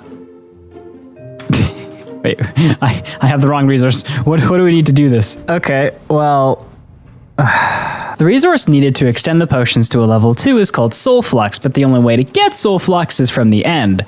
So basically, we need to beat the game before we get potions powerful enough to help us beat the game. This is stupid. I'm also just realizing that Soul Flux is needed to create the ingots that create the next tier of armor above Diamond, which basically means we need to defeat every boss in the game before we get access to the most powerful armor, but then there's no point to the most powerful armor because we just killed every boss in the game. Oh, why is this just always harder? All right, and then if we take coal dust, brimstone, and niter, we should be able to create that into... gunpowder. And then if we add the gunpowder to the potions, now we'll have splash potions of instant... Oh, they stack. Okay, so they stack up to 8. This is really good because when you're in the heat of battle, the one thing you don't want to be doing is going into your inventory and cycling more healing potions. This is actually going to make the fight a lot easier. I'm not so upset now that I can't make healing 2 potions, but I'm still kind of upset that I can't make the armor before I kill the Ender Dragon. It's kind of dumb. Now we can also make regeneration potions since we have a gas tier, and we can also make a potion of strength using blaze powder. Next, we're going to make a new type of bow. I think it's something like that. Ah, there we go. A compound bow. Now there is a difference between the composite bow and the regular bow. The regular bow can only shoot these rotted arrows, and when they hit something, they just break. In addition to that, they can't be shot as far, and they don't deal as much damage. But the compound bow can shoot normal arrows, and when shot, you can go and pick the arrow back up. And in addition to that, they shoot a lot farther and do more damage. Now the only thing left to do to prep is to craft a lot more health potions, and then we gotta head into the nether and get the skulls with no looting. If you're wondering why I'm not enchanting right now, it's simply because, well, I can't. Not only is the enchantment table uncraftable and only found in desert temples, but it can't enchant bows and it can only do primitive enchants on armor. You need the infernal enchanter to actually do good enchants, and you guessed it, you only get it by killing the ender dragon. Because once again, that makes no sense. But I'm gonna digress from that. Now that we have everything that we need for the fight, we just need the supplies to spawn the wither. But I'm a little worried because we have so little food, and I gave up my melon farming to become a wheat farmer. And, let's just say the yields aren't great. So I think what I'm gonna do is plant this wheat outside of the planters, which I know I'll have to deal with weeds then, and collect a ton of food before we venture into the nether, and then fight the wither.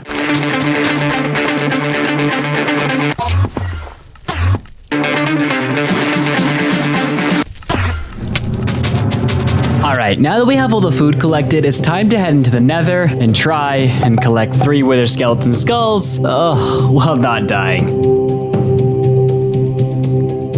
Come here, friend. Yes, please drop me your head.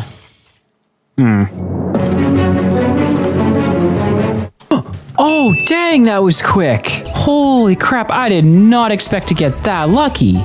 Alright, well that's 1 out of the 3 rune skulls that we need.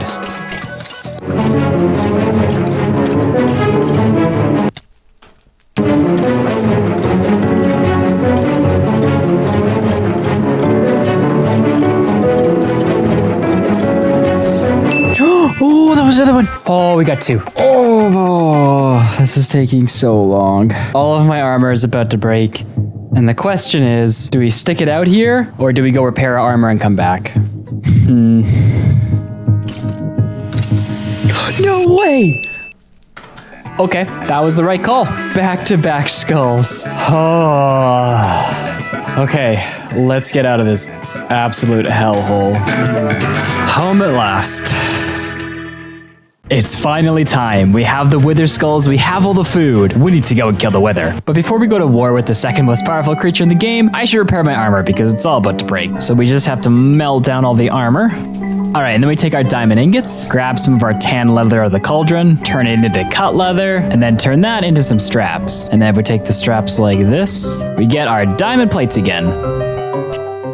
All right, and now we have a full set of fully repaired armor. Now it's time to grab our good food, all of the potions that we saved up, our soul sand, and then we're just gonna make a few more arrows just so we're ultra ready. Okay, 45 should be enough to take this guy down. Oh, it's time. Time to see if this whole thing comes to an end. Man, I haven't been this nervous for a wither fight in years.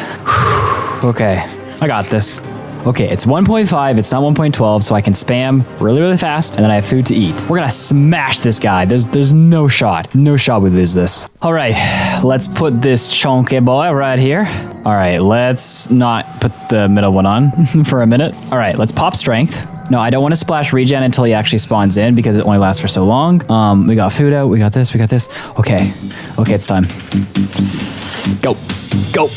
Oh, I can't place while jumping. Frick. Go. Do the heads need to be on straight, maybe? And up. What? I'm so confused. The wiki said he needed to be spawned in the nether. I spawned him in the nether. What did I do? What?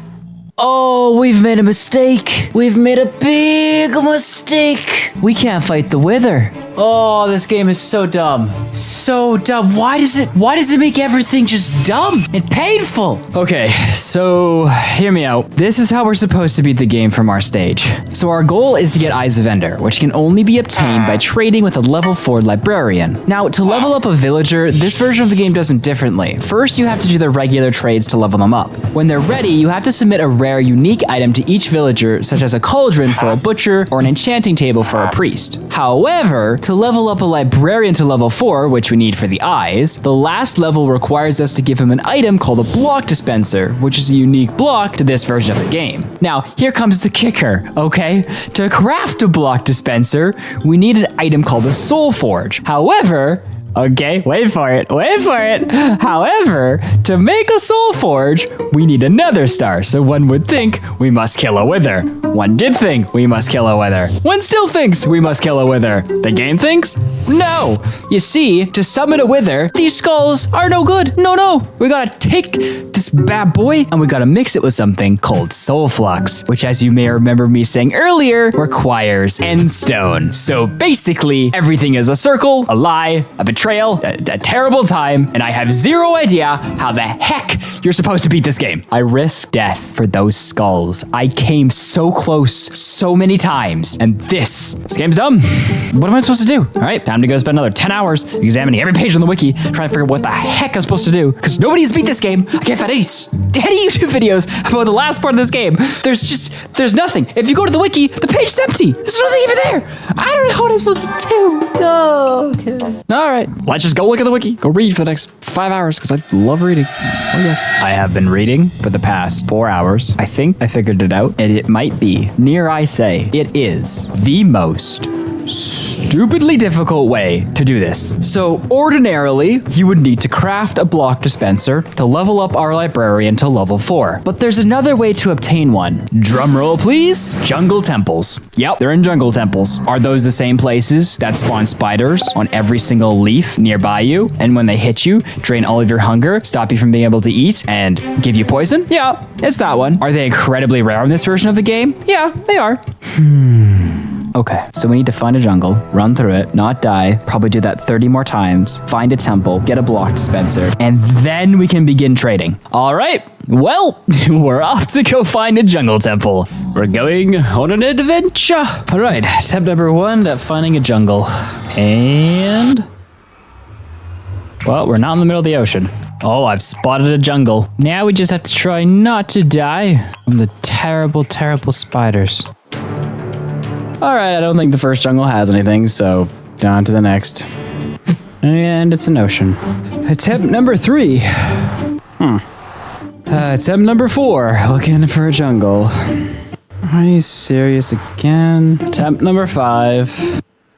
Well, both my pickaxes are broken, so we gotta head back. Just gotta smelt these down. Off we go again. Attempt number 6. We are in the middle of the ocean. Attempt number 7. I'm in a big cave. Attempt number 8. Huh. Well, the ancient manuscripts might be handy. Another jungle. And it's nighttime. Is that stone? I can't tell. That looks like something, but now we have to wait till daytime. It's a crescent moon. We're fine. I think I might see it. Meanwhile, we're just gonna wait. That's all we can do. Bro, I think I see it. That's gotta be it, right? Hurry up and rise, son. Oh, that's gotta be it. I really can't see. I don't have a zoom in mod, but that looks sketch. Oh, there's so many evil things here. You know what? Should I just go for it? Should I just go for it? I'm gonna go for it. I'm gonna go for it. Is it? Oh, yes, that's a thing. That's a jungle pyramid. That's one. Oh, okay. The block dispenser better be in here. Oh, what is that? Oh, okay. I don't care about those. Is there traps? To be very careful. They might have changed this. Oh, there's no traps. There's emeralds. We'll take the books. Where's the block dispenser? Is there even a... No, there's no lock combination. Oh, there's a chest. It's got a golden... Actually, that's a lot of gold. Oh! Sure. Am I blind? It said it had a block dispenser. Is this what I got? Oh! What did that just do? Oh, it had experience points in it. Ooh, I can pick it up. Vessel of the Dragon. Okay, that's not what I'm here for. What are these? Chopping blocks? Cool, but like, no. Where's the block dispenser? No freaking shot. Where else would it be? So confused. There was no traps. There was nothing. I need to look back at the wiki because I'm clearly missing something about this stupid game. Okay, so story time. We unironically actually did the right thing in the wrong way. I don't know where I saw that you could find a block dispenser inside of a jungle temple. Which I can find though are vessels of the dragon. If I use this to level up a villager, he will sell me the next level of wither skulls, and with that we can summon the wither, get the soul forge, and then make the block dispenser. This is almost so bad.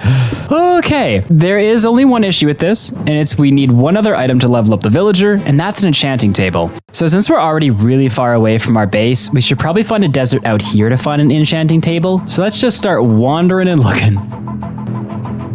All right, found a desert. Now we just need to find the pyramid and hope there's an enchanting table inside. I'm not sure if it's 100% chance that they spawn with one, so I'm just kind of hoping it is. Ooh, that's a village.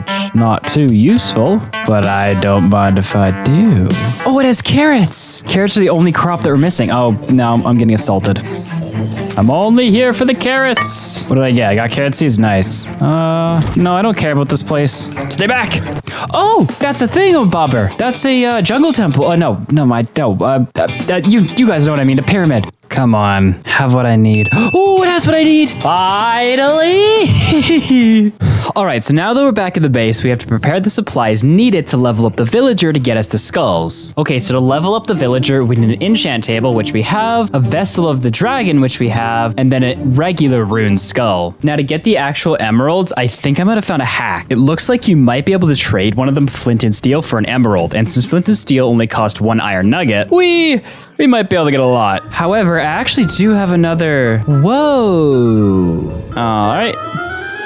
All right, I think I've gotten all the supplies that I need. I'm only worried about 2 main things with these villagers. First is that their movement speed isn't affected by the ground, so things like grass or sand won't slow them down, whereas it will slow me down. So I brought some healing potions in case they decide to catch up with me. The other thing I'm worried about is that if I convert one of the villagers by throwing this soul urn on them, are the rest of them gonna turn it back into a zombie villager? To prevent that, I'm gonna try and trap them in boats, but I don't know if you can trap mobs in boats in this version, so we're gonna find out. All right, we are off to the nether to get to that village and see if we can do this. All right, so the village I marked out with these oak planks, so I know what direction to go. All right, we're here. All right, I do know there's 2 villages here. One that way and one that way. I'm gonna try this one first because I think it's smaller, and if we don't get the villager that we need, we'll try the other one. All right, there she is. Let's hope this boat strategy works. Hey, friends. Oh, we can test this though. Come on, get in. Oh, he doesn't get in. Oh, bother. Right away, abort the mission. So I thought that might happen, and I have a backup plan. I'm going to dig a hole. Oh, wait. Yeah, come right over here. Come right into this hole. Yeah, okay. Get wrecked, nerd. All right, so now I can throw a soul urn on him like this. Oh, I got him. Okay, now he's turning, and now we just need the one stuck inside that house. Hello? Can I splash both of them? Okay, I think they're both good now. All right, now we just have to prevent any mobs from getting to them while they turn. They take a full Minecraft day to turn into normal villagers, so we're gonna need to rig up some sort of protection for them. Pretty sure they aren't affected by gloom or anything, so I can just bury them with a wooden roof. Just like that. And then we'll just do the same for this one. And now we wait and we watch these guys turn. Oh, he's got some brow. Oh, he works. That was a lot quicker than I thought. 48 dirt, eh? So what are you? Let's look at the wiki and try to figure out what kind of villager this is. Okay, so it looks like these 2 villagers are farmers, which was the villager we wanted to trade for bone meal. This trading interface is really weird. Okay, let's go and keep you guys in here. Let's go and check and see if the other ones are done. That was really quick. Hey, friend. Oh, you are done. What are you? Okay, spruce wood. All right, which one's that one? So according to the wiki, no villager buys spruce wood, but just taking a look at what he's wearing, I'd guess he's actually a farmer too. Which means this village might be a bust unless this guy is magically a priest. And he's a farmer too. That seems incredibly interesting, to say the least. I'm a little bit curious about like how I trade with him. Oh, I put the stuff here. Oh, does he like instantly level up? Oh, this is really weird. I'm thinking that maybe you need to give him every possible option and then he levels up and gives you one? Because I can't reuse the dirt one. This could make things a little bit more complicated, but we still need to get a priest first before we even worry about that. Now that it's daytime, we gotta head to the other village and try and convert all those villagers to hopefully get a priest. All right, there's village number 2. Hey, friend. No, come attack me, not the sheep. Oh, that poor sheep. Nice, okay. That's 1. Let's try to get another one in this hole as well. Nice. All right, solar in these guys. Okay, there seems to be a flock over there. Let's create a nice big hole for all these ones. Hey, boys. Everyone see me? Oh, there's another one. Oh, boy, I don't know if I can handle this many. This could be a little bit risque. Oh, that's what I'm talking about. Dang. Okay, now the problem is I've grouped so many in there, I can't really tell who's hit. All right, so I did head back home and pick up a few more urns, as well as all the supplies that we need for the priest, in case we find one to actually get what we need. All right, while waiting on those ones to turn, we can check the ones we already have turned to see if we got anything useful. What are you? You don't look good. Okay. We got another farmer, boys. Another farmer. How are they all farmers? Like, can somebody not be one, please? All right, if I remember correctly, that's like the big boy over there. That had a lot of them in it. Now let's see if they all ate each other. No, I missed. Wait, what? Okay, so I must not have hit them quick enough and a bunch of them turned back into zombies and I lost a few. All right, so all those ones are hit now. Now at this point, we're just waiting on one of the 6 villagers to see if any of them become a priest. Oh, here we go. Ooh, wool. We finally got a different one. Okay, what is wool? Okay, so it turns out wool is the 4th variant of a farmer. Am I doing something wrong? Like, how are they all farmers? I don't get it. Okay, another farmer. All right, so I have a theory. After reading the wiki, I discovered that the villagers' jobs are predetermined, meaning after we cure them, they're just returning to whatever job they were before. I'm looking around this village and I don't see a church, which means there's probably not a priest in this village. I'm gonna wait on the last 2 villagers to turn before I leave to confirm that theory, but I'm pretty sure we're gonna need to find a village that also has a church, and in that village is only gonna be 1 priest. So we're gonna have to find them really quick. Otherwise, we'll have to keep looking. Or maybe we'll just get lucky, and one of these guys will be a priest by some magical means. We got a butcher and another farmer. All right, so I think my theory is correct. Lucky for us, though, I just realized something. I was wondering why the blacksmith in this village still had items in it, as well as all the crops were untouched. When I was pretty sure before I actually came to this village and raided some of the crops and stole the blacksmith things. And then it hit me, this is another village. There are 3 villages, like all next to each other, which means there's still another village nearby that we might be able to get a priest from, but I've run out of soul urns, so we're gonna have to go home. All right, we got all the supplies, and now it's time to head back to the next village. Okay, so given that the first village was that way, the second village was that way, that means the actual second village should be that way, in theory, at least. All right, so there doesn't appear to be a village anywhere near here, so I'm gonna backtrack and try and figure out maybe a different direction I could have gone. There's a village. Oh, it has got a thing. Oh, it's almost nighttime. Oh, what's the play here? We gotta go back. We gotta go back. I don't want to risk. Oh, there's a temple too. Okay, retreat. I don't want to risk it becoming nighttime and my priest getting killed or they're doing something weird. So we're gonna sleep it off somewhere else and then go to the village. All right, now it's time to cross our fingers and hope that there's a priest in this village and that we can secure it. One thing I learned from the last village is that we need to solo out the villagers. We can't have them in clumps, otherwise they might reinfect one another and they have a chance of dying. So that wasn't great. All right, so, oh no, I was right. All the villagers are trapped in their houses. Nope, I was wrong. Shoot, there's a lot of villagers around there. Okay, so I'm once again in a bit of a food crisis. So what I think I'm gonna do is leave all my supplies here, and then we'll come back after we have some food to deal with this priest. Okay, now we gotta begin trapping all these guys, and hopefully they have a priest. Hey, friends. Oh, okay, I only wanted 1, but I guess we're getting 2. Nice. Yeah, come this way. Nice. All right, that's 2 of the villagers down. I have a hole for you to join me in. Oh, yes. Seriously? You trapped yourself. I had a nice hole for you. All right. That works.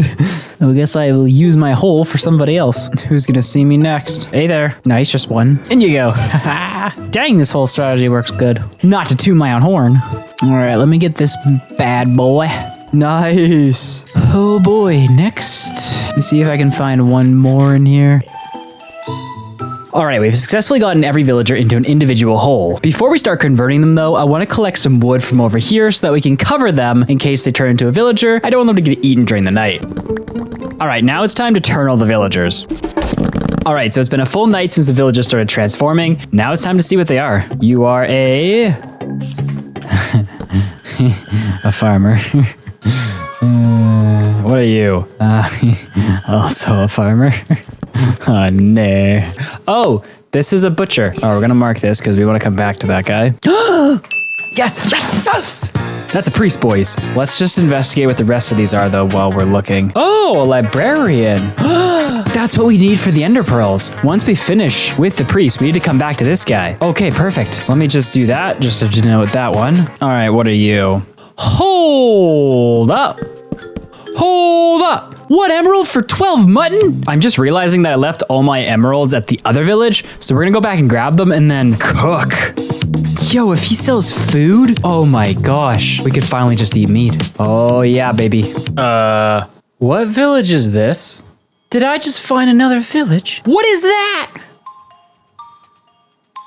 I feel like I'm gonna regret investigating that. Excuse me, what are you? Uh-huh. Ah! No! You still do your squid thing. Die, you demonic monster. Okay, well that was horrifying. All right, I think, yeah, I left all the stuff in here. Okay, I'm really excited to try this and see how much food we can get from that villager. So if I give this man an emerald, what's his next trade gonna be? Oh! Yo! We are set for life with it. Oh, I could get leather. I should have gotten a villager way earlier. Oh, so I have to level him up to use him. Interesting. All right, well, this will be enough food to sustain us for like ever. Okay, now it's time to start leveling up the priest. All right, so this will give us an emerald. Then we need to give him a stack. Now, what we really need to happen is him not to ask for a trade twice because... because we don't have it. All right, we need to go find some red mushrooms, which pretty sure jungles aren't gonna have any. All right, so we had to go home and grab a few more of the supplies, but now we're ready to continue trading. So if I give this man the mushrooms, what do you want? Ooh, flint and steel. All right, flint and steel. And painting. All right, give him a painting. Okay, then we need to level him up. We need an enchanting table for that. And, oh. Are you a priest or a blacksmith? What? I need to look at the wiki. What the heck? Okay, so it looks like this is right. He is still a priest. I did not prepare for this part. All we can do is hope that he trades for iron armor because we did bring a ton of iron with us. Okay, trade number 1. Ah, that was lucky. Trade number 2. We're gonna need some wool to make a new painting. All right, painting for 2 emeralds. What do you want next? Okay, we're back to an iron pickaxe. Oh, I was afraid we might get into this territory. So the issue at this point is that we don't have any way to smelt down our armor, to reuse it, and to keep trading with this guy. All right, so here's the plan. We're gonna take all the resources here that are essential. That includes all of our machines, food, special resources, anything that we can. This is probably gonna require 2 to 3 trips. And since it takes about half an hour per trip, we're looking at anywhere from 2 to 4 hours depending how many trips we take. Then we're gonna build a brand new house here, set up all the machines again, and then we're gonna start trading. And from there, we should be able to unlock the Wither and then get to the Ender Dragon. Except you're all gonna see that in like a 20-second montage. I'm actually have to go and do it now, so.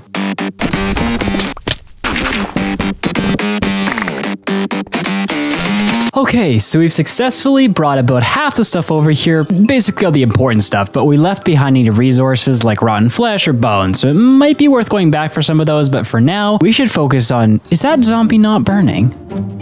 Why? Huh, that's terrifying. You, sir, deserve a spot up here. We should focus on building a house now and getting all the machines reset up so we can begin trading again. I think the first thing I want to do is safeguard this village so that mobs can't get inside anymore. So we should probably build a wall around the entire thing and then light up the interior. So I'm creating a big box around the village. And now I'm creating a smaller box inside the village. This is where the actual villagers will sit, since I don't have enough light sources to light up the big box I made. The big box will be where we put the machines, where this little box will be where all the villagers chill.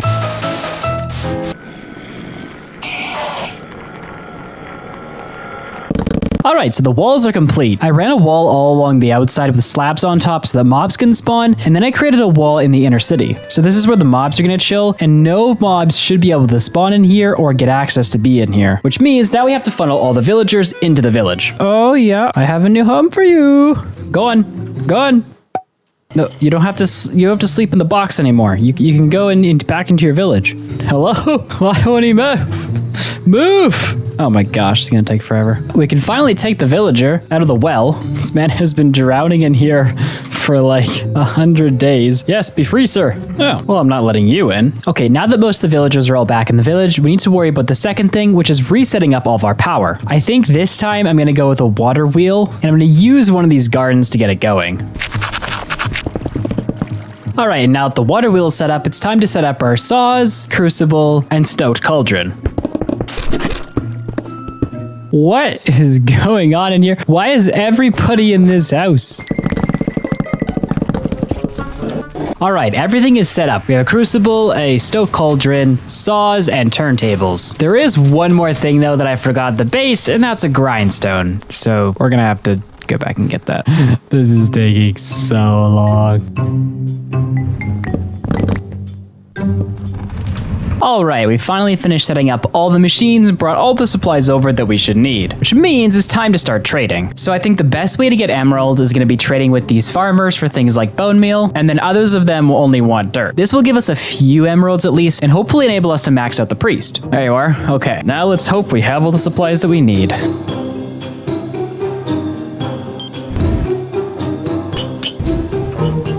Vessel of the Dragon. Vessel of the Dragon? All right, time to see. Oh, I have those.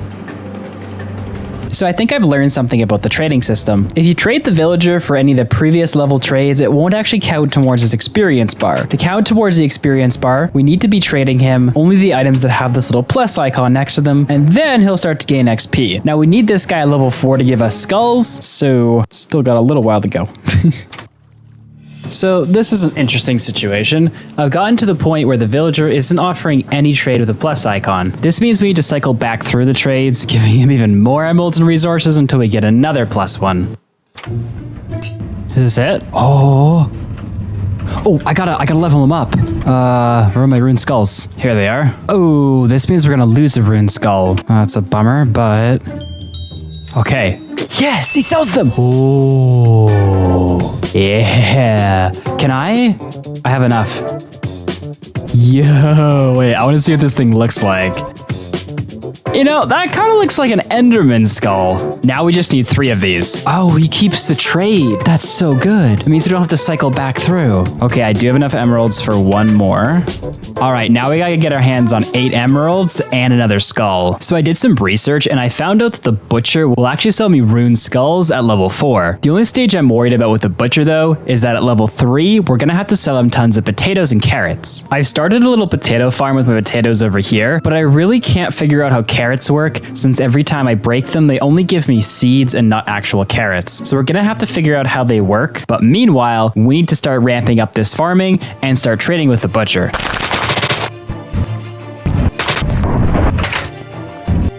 All right, it's his last level up. This should be the level. Oh, that is horrifying. Oh, that was I don't want to, no.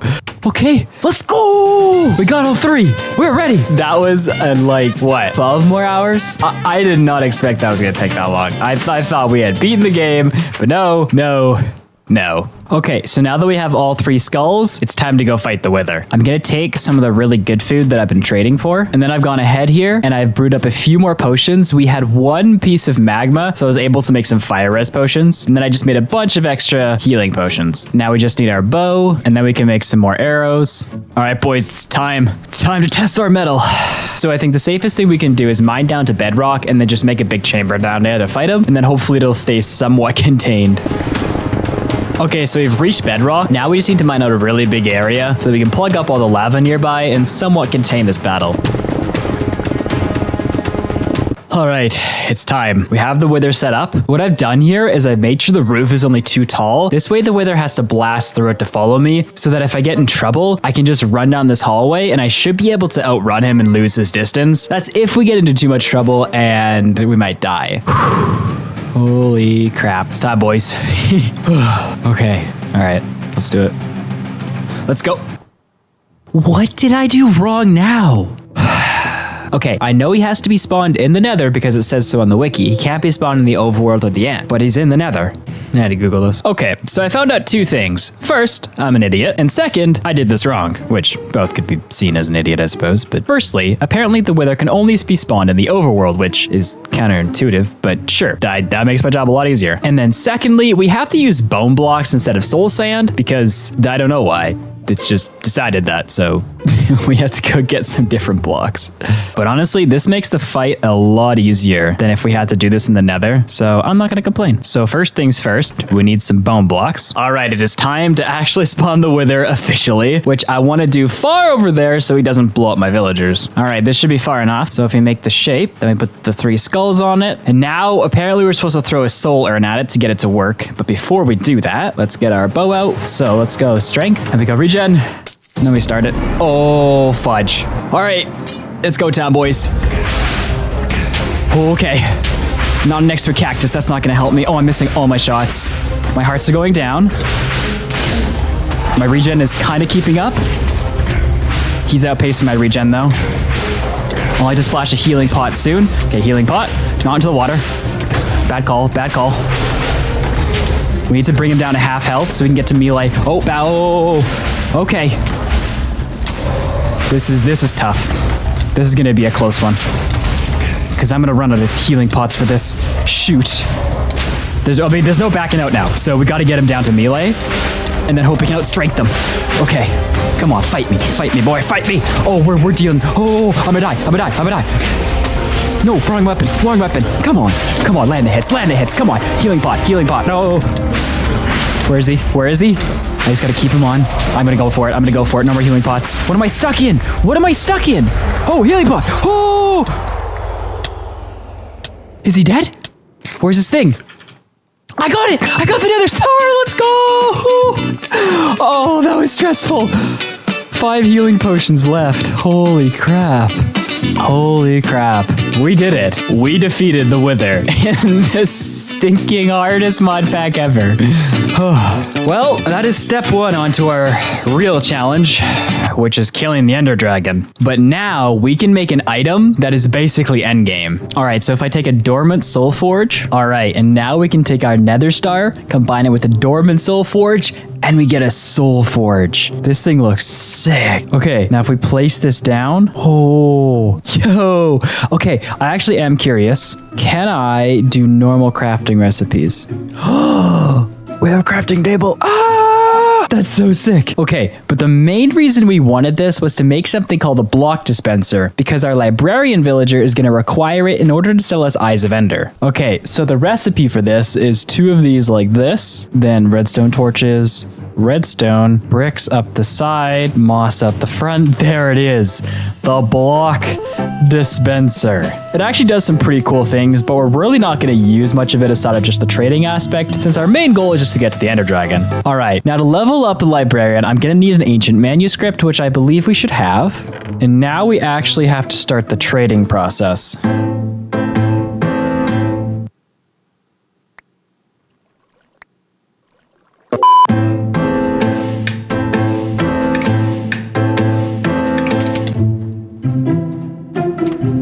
Oh, finally. Okay, we can level this guy up, and he'll just be 1 level away from maxing out. Oh, this has been so painful. A detector block. Huh. So I did some research onto the wiki, and I think I figured out how to make one. All right, so it looks like we need a fair amount of redstone, gold, and lapis. And then if we turn this into nuggets, and this into redstone, and then I think it's something like this with lapis on the top. Okay, so I've just learned something new because, of course, there's more terrible things. Okay, so apparently this can only be crafted in an anvil. Yep. Oh, never mind. That's not terrible at all. An anvil is actually really cheap to make. Holy cats. I take back all of my regret. All right, so if we put this here. Wait, hold up a second. All right, I've encountered a problem. According to the wiki, the recipe is this with a piece of redstone, but it doesn't fit. What? This doesn't make any sense. Oh, why is this mod pack so terrible? Okay, what if it's like this? Yeah? Uh-huh. This makes no sense. Okay, I just big brained it. All I did was remove the second layer of lapis and it worked on the anvil crafting grid. So the wiki is wrong again, and I have intelligence. But we need to actually craft a few of these. So now if we do this, and then we take these blocks like this, and then we fill in the bottom with redstone. Haha, yes, the wiki is right for once. We get a detector block, and we need 3 of these. All right, let's see how much XP this gives us towards the next level.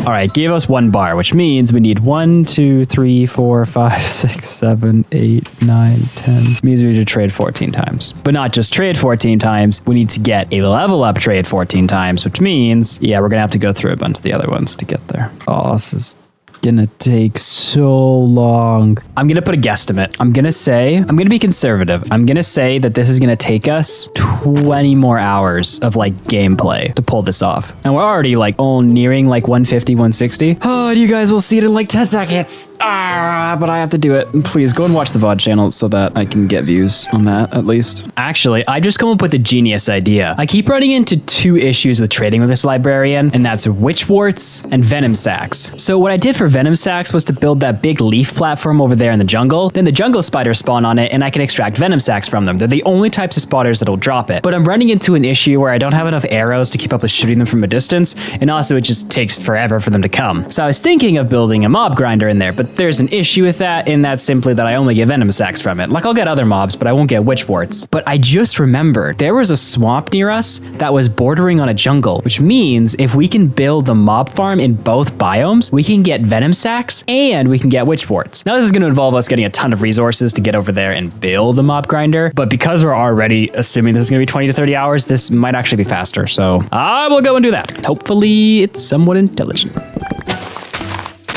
Okay, so we've collected all the resources that we need, and now we just need to find the border between a swamp and a jungle biome. Okay, here it is. Now we can only hope that the biomes blend in a really convenient place with preferably some water. Okay, so we can't use the F3 menu to deduce where the swamp is and where the jungle is. But what we can do is look at the grass. What I'm looking for is an area where the jungle is actually in the swamp and there's water. This looks promising. Ooh, I think I found it. So this is definitely jungle here, and this is definitely swamp here. Okay, so we gotta build the funnel. All right, what we need to do here is take a bunch of this dirt, and then we have to build it into the water so that the grass will bleed onto it and we can tell where the swamp starts and where the jungle ends. So I just read the wiki, and it's gonna take like a day for the grass to spread 1 block. Of course, it will take a day because this version of the game is stupid. But anyway, this means we probably can't use this to tell. But what I can do is kind of deduce where the edge is right there. So I think I want the base of this thing to sit like this. Then we should have 8 blocks going that way, and we should have 8 blocks going this way, and then we can capture both witches and jungle spiders. Let's deal with this place so we don't have spiders coming in the future. Where we don't want them, that is. Watch your home burn, you piece of crap. There was a spider behind the tree in case you didn't see it. I wasn't just talking to myself, I swear. All right, we're gonna copy the design we did last time, only using less blocks this time. So first we gotta make the tube that goes all the way up. All right, now that we made a little tube, we gotta make the platforms. Okay, so this is where this mob grinder differs from the others. You see, mobs can't spawn on top of this wood, so on the other one, we layered it with cobblestone. However, this is gonna be a little different. We're gonna layer this one in leaves, since the only thing we want spawning here are jungle spiders, or at least on this side. On the other side that's in the swamp, we'll put cobblestone so that witches spawn. Ooh, look at this. We can tell where the swamp starts with these leaves. Oh, that would have been such a good idea. Too bad I don't have a brain. All right, so the way that we can determine the difference between this jungle and the swamp is by... Just kidding. I could have done that though, and you would have thought I was a lot smarter, but no, I'm not gonna do that. So we'll leave anywhere on here that is swamp, which seems to be this area. This side, we're gonna layer it with wood and then layer it with cobble so the witches can spawn. All right, and then similar to our last farm, we're gonna have to drop each of these columns where the mobs are gonna walk into all the way to the ground, and then link them to water channels where they'll get pushed into the saws. How am I supposed to get over there? Oh no! Oh no, the water! Don't you dare blow up. No! What just happened? Oh, a squid ate me.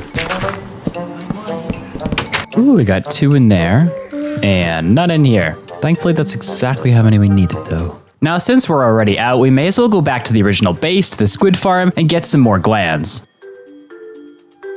Alright, it's now time to see how many things we've gotten. Hopefully, there's a lot. And if there isn't, I'm going to cry. Okay. Not off to a great start. Oh, okay, this is the chest that has everything in it. Oh, wow. All right. We want the witch warts and venom sacks. All right, well, we probably don't have enough venom sacks, but we do have a lot of witch warts and some other items, so it's probably worth going back to the base to at least drop it off. We may have to come back and AFK for another like 20 hours. I say AFK, but I actually have to be at the computer to eat, to get more venom sacks. Who knows though, maybe we'll get lucky and we'll get all the way to level 5. Hey friend, Oh, what has happened? It's like inside of you. All right, let's see if we can get this guy all the way to the next level with just 1 AFK session over there. Frick you!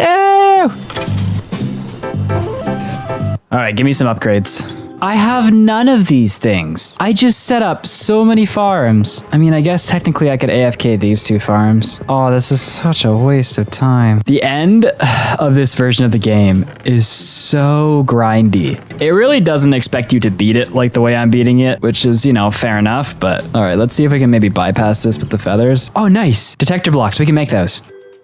Nice. We got a level up. Give me another one. Oh, let's go. Okay. Let's get another 2. Now, can we go back to back to back is the question. Once we get the ender pearls from this guy, we can go fight the dragon. Like this is the last step to everything. All right.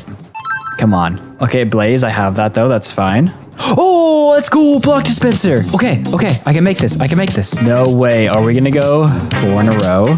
Okay, so level up. All right, I have glowstone, but I have none of the other things. So we're banking on that 1 trade carrying us. It's so crazy that the challenge could be over in the matter of like an hour or in the matter of like 3 weeks, depending on how much AFKing I need to do. Like if this guy just sold me everything, I could do it within a few hours. Let's go! Okay, we're doing this. We're doing this on 1 trade. Oh my gosh. Oh, what am I doing? Okay. Oh, level up. All right. Ooh, cool. A buddy block. I have no idea what that is, but it'll level him up. This is officially one of the weirdest recipes I've ever seen. Whoa. I wonder if this is similar to an observer. If I place a block here. Oh, holy crap. They had this in 1.5 and it took Minecraft like 10 years to add it into the game. That's insane. Okay, let's see if our luck continues though. This is crazy. All right, what do you want? Yes. Where is it? There, okay. Redstone, I can do that. Although I am a little nervous I'm gonna run out of redstone soon, but bookshelf, I can do that. Oh, I'm ready for you. I got all this stuff. Okay, let's give this guy his paper. Come on, give me a level up. Oh, I just have 2. That's perfect. You want slimes? I have that. Oh, what is this? A lens, and I got 3 emeralds for it. Okay, so this thing looks pretty easy to make, although it is a little bit expensive. What do you do? Huh. Doesn't have an interface. I have no idea what this does, but I don't care, because all I want to do is level this man up. 3 emeralds, thank you. I'm not sad. We just leveled this guy up more than half the way, and we're out of supplies to be able to level him up more, but we're so close. We're so freaking close. I think out of all these things, it's probably going to be the safest. We have a farm for mysterious glands, and we have a farm for venom sacks, but the venom sacks is slow as a butt, whereas the mysterious glands are pretty fast, but the farm's far away. So I'm looking in the chest, and I see that we have 3 venom sacks, so we may as well just go over to our old jungle leaf farm right over there and try to get the next 3.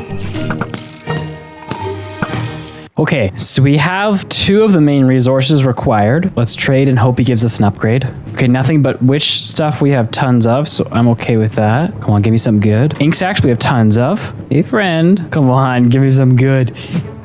Ah, that's not good. Come on, give me an upgrade. Yeah, there we go, there we go. It's a lens. There's no way we can finish this. What the? Did he just take my diamond? Oh! You breed villagers with diamond. Oh, yeah, stay away. Nah. No. None of you get to breed. I don't want any breeding. Or do I? Okay, well, if I'm gonna breed with somebody, I'd want him to breed with you. Oh my gosh, this is, oh, it's through the door. Oh, there's a man in the middle. Oh no, things are happening. Ah, oh no. Oh, easy. This man is really happy. Oh, the hearts are gone. Oh, librarian gave birth. Oh, nice though. He's a butcher. Okay, that's kind of what I wanted. That was disturbing, and I hope I don't see that again. Okay, this is a level up. Oh, nice. Detector block. Hey, friend. Okay. Nice. Oh, we're so close. Please don't lock me out. Nice. A buddy block. Okay, so I'm running into a little bit of issue where I've run out of redstone, so I'm gonna go into the mines and get some more and then continue this, but we're so close. We are so close. All right, buddy block. Oh, he's so close. Please. I have that. Yes, block dispenser. Oh, he's went away. Ah, shoot. I don't think I have enough. Oh, so close. What are the other options he has? Bat wings, venom sacks, gas tears. I think it makes the most sense to go AFK the venom glands since they're a lot closer than the ink sac ones are. Please give me the final venom sac. Give me your sacks. Honestly, at this point, I'm just depressed because none of these people will drop it. This literally might be the end of the game. I just need the last venom sac. I'm going back to the mob grinder because that thing is terrible. Nice, this should be all the venom sacks that we need. Now we gotta head back to the base and hopefully finish out this librarian. Okay, so now all we can hope is that by trading with this villager, he gives me a trade that I can actually do to level him up because he's literally one away. If he gives me something dumb right now, I'm going to be upset. Yes, we can do that. Is this his level up? Oh, ender spectacles. Right, we need to make those for the level up. All right, so to make ender spectacles, we need 2 ender pearls, and then I think we need 1 strap. And if we come over here, we make a square of gold, we put this, we get ocular of ender, whatever the heck that is. And then if we do this, we get ender spectacles. Can I wear these? Whoa! Yo, these look sick. Oh, wait a second. Oh, what? Huh? What am I seeing? I think they let me see if somewhere is too dark that mobs can spawn on. Oh. Okay, it's now time to give my ender spectacles to the librarian. Oh, yo, he looks sick. Oh. We've done it. We have actually done it. At this point, all we need are the ender pearls. Holy crap. I don't know how many hours that took, but that was pain. All right, now that we have the librarian unlocked, the only thing we need is 84 emeralds and then 12 ender pearls. Currently, we have 60, so we need 24 more.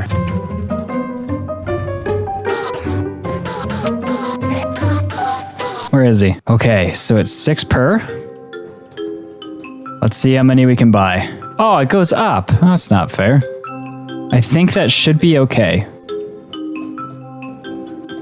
Boom. We have 13 Eyes of Ender in case one breaks. All right, now we just need to make a bunch of the food.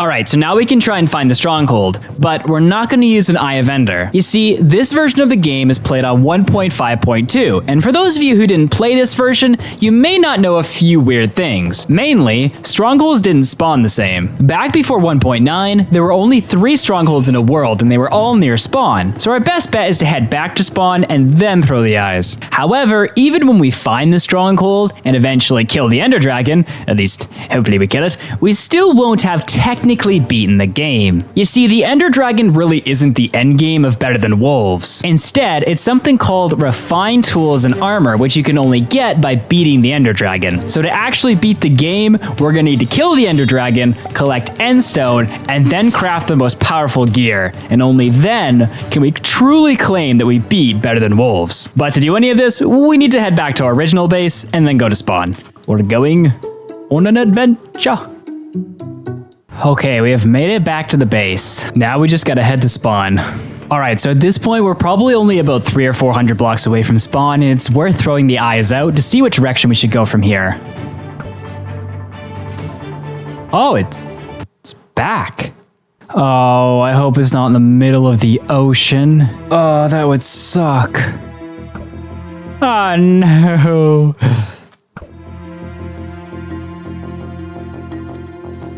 Oh man, this is gonna suck if it's in the middle of the ocean.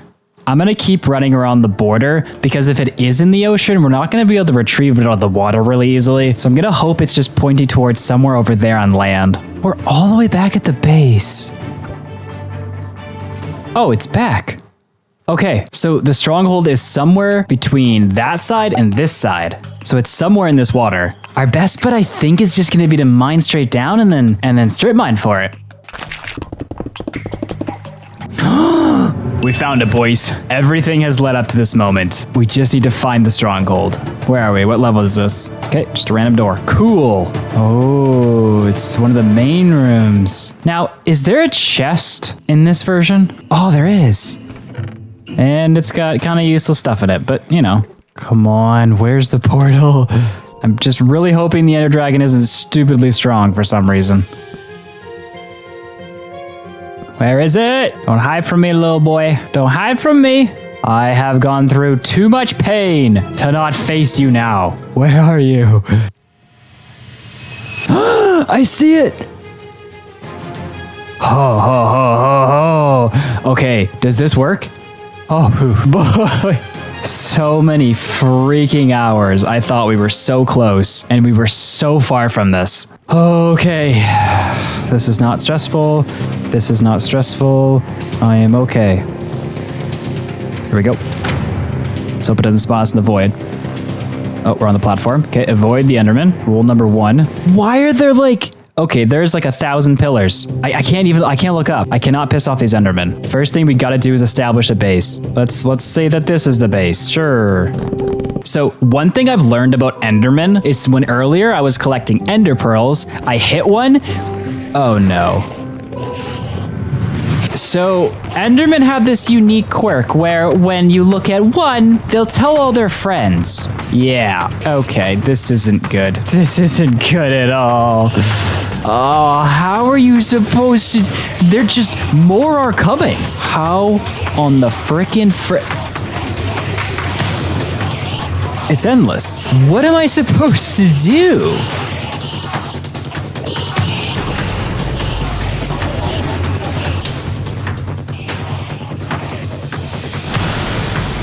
Wait a second. Water works in the end.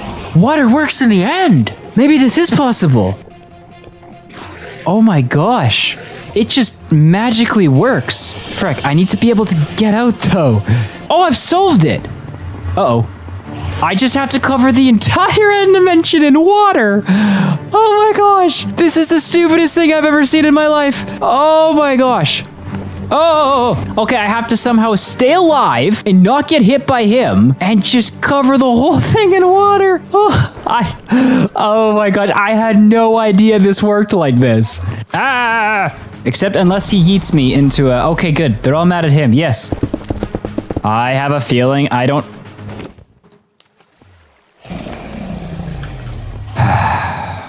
Go away. Do I even have enough arrows for how many towers there are? This can't be normal 1.5 generation. I refuse to believe it. This is actually like kinda doable. I thought this was impossible when we first got in here. Oh shoot. That will make it tricky though. I really need to cover this area with more water. I don't know if this is intended, but I will not be complaining. Okay, slowly but surely is the only way to do this. So I'm just gonna inch my way forward to all the crystals.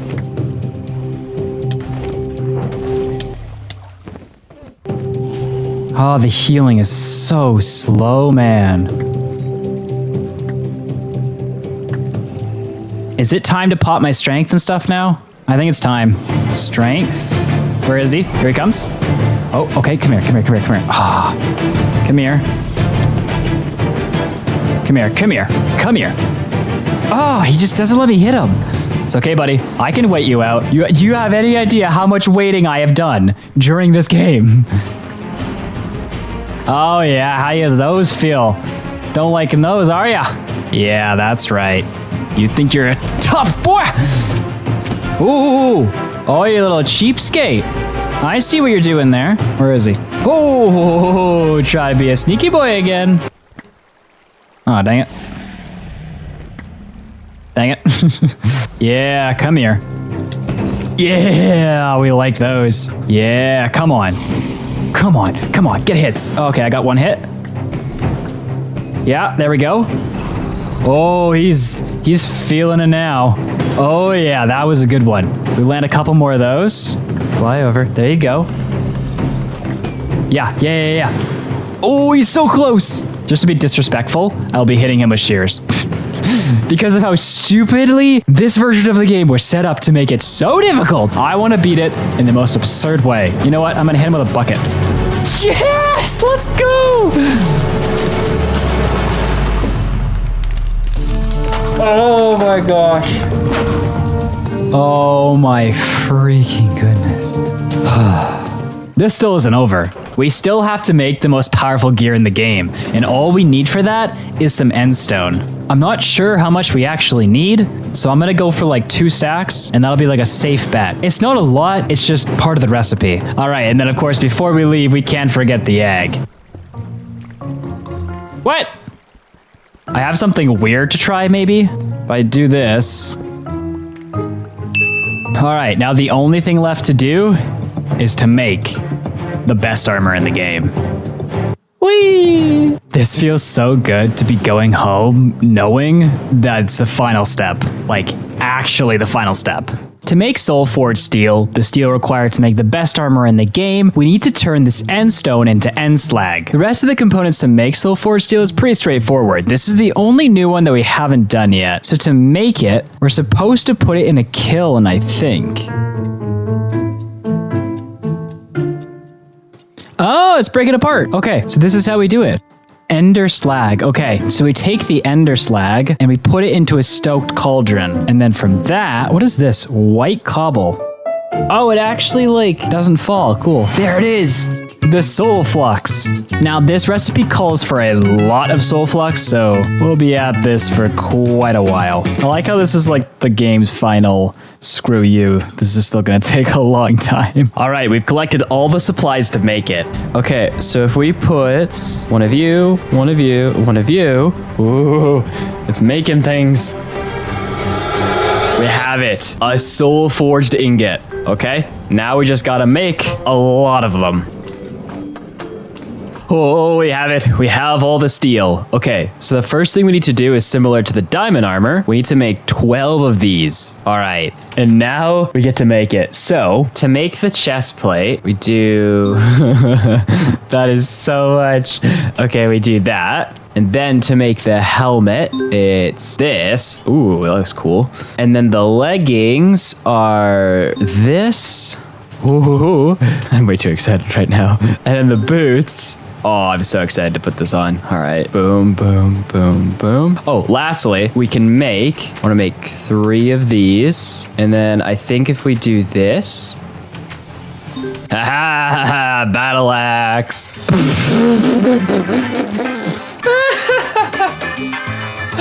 I just worked for weeks of my life. That's what I get. Oh no. Well, ladies and gentlemen, that's it. We have officially beat Better Than Wolves. And I will never, ever be playing this version of the game again. Thanks for watching.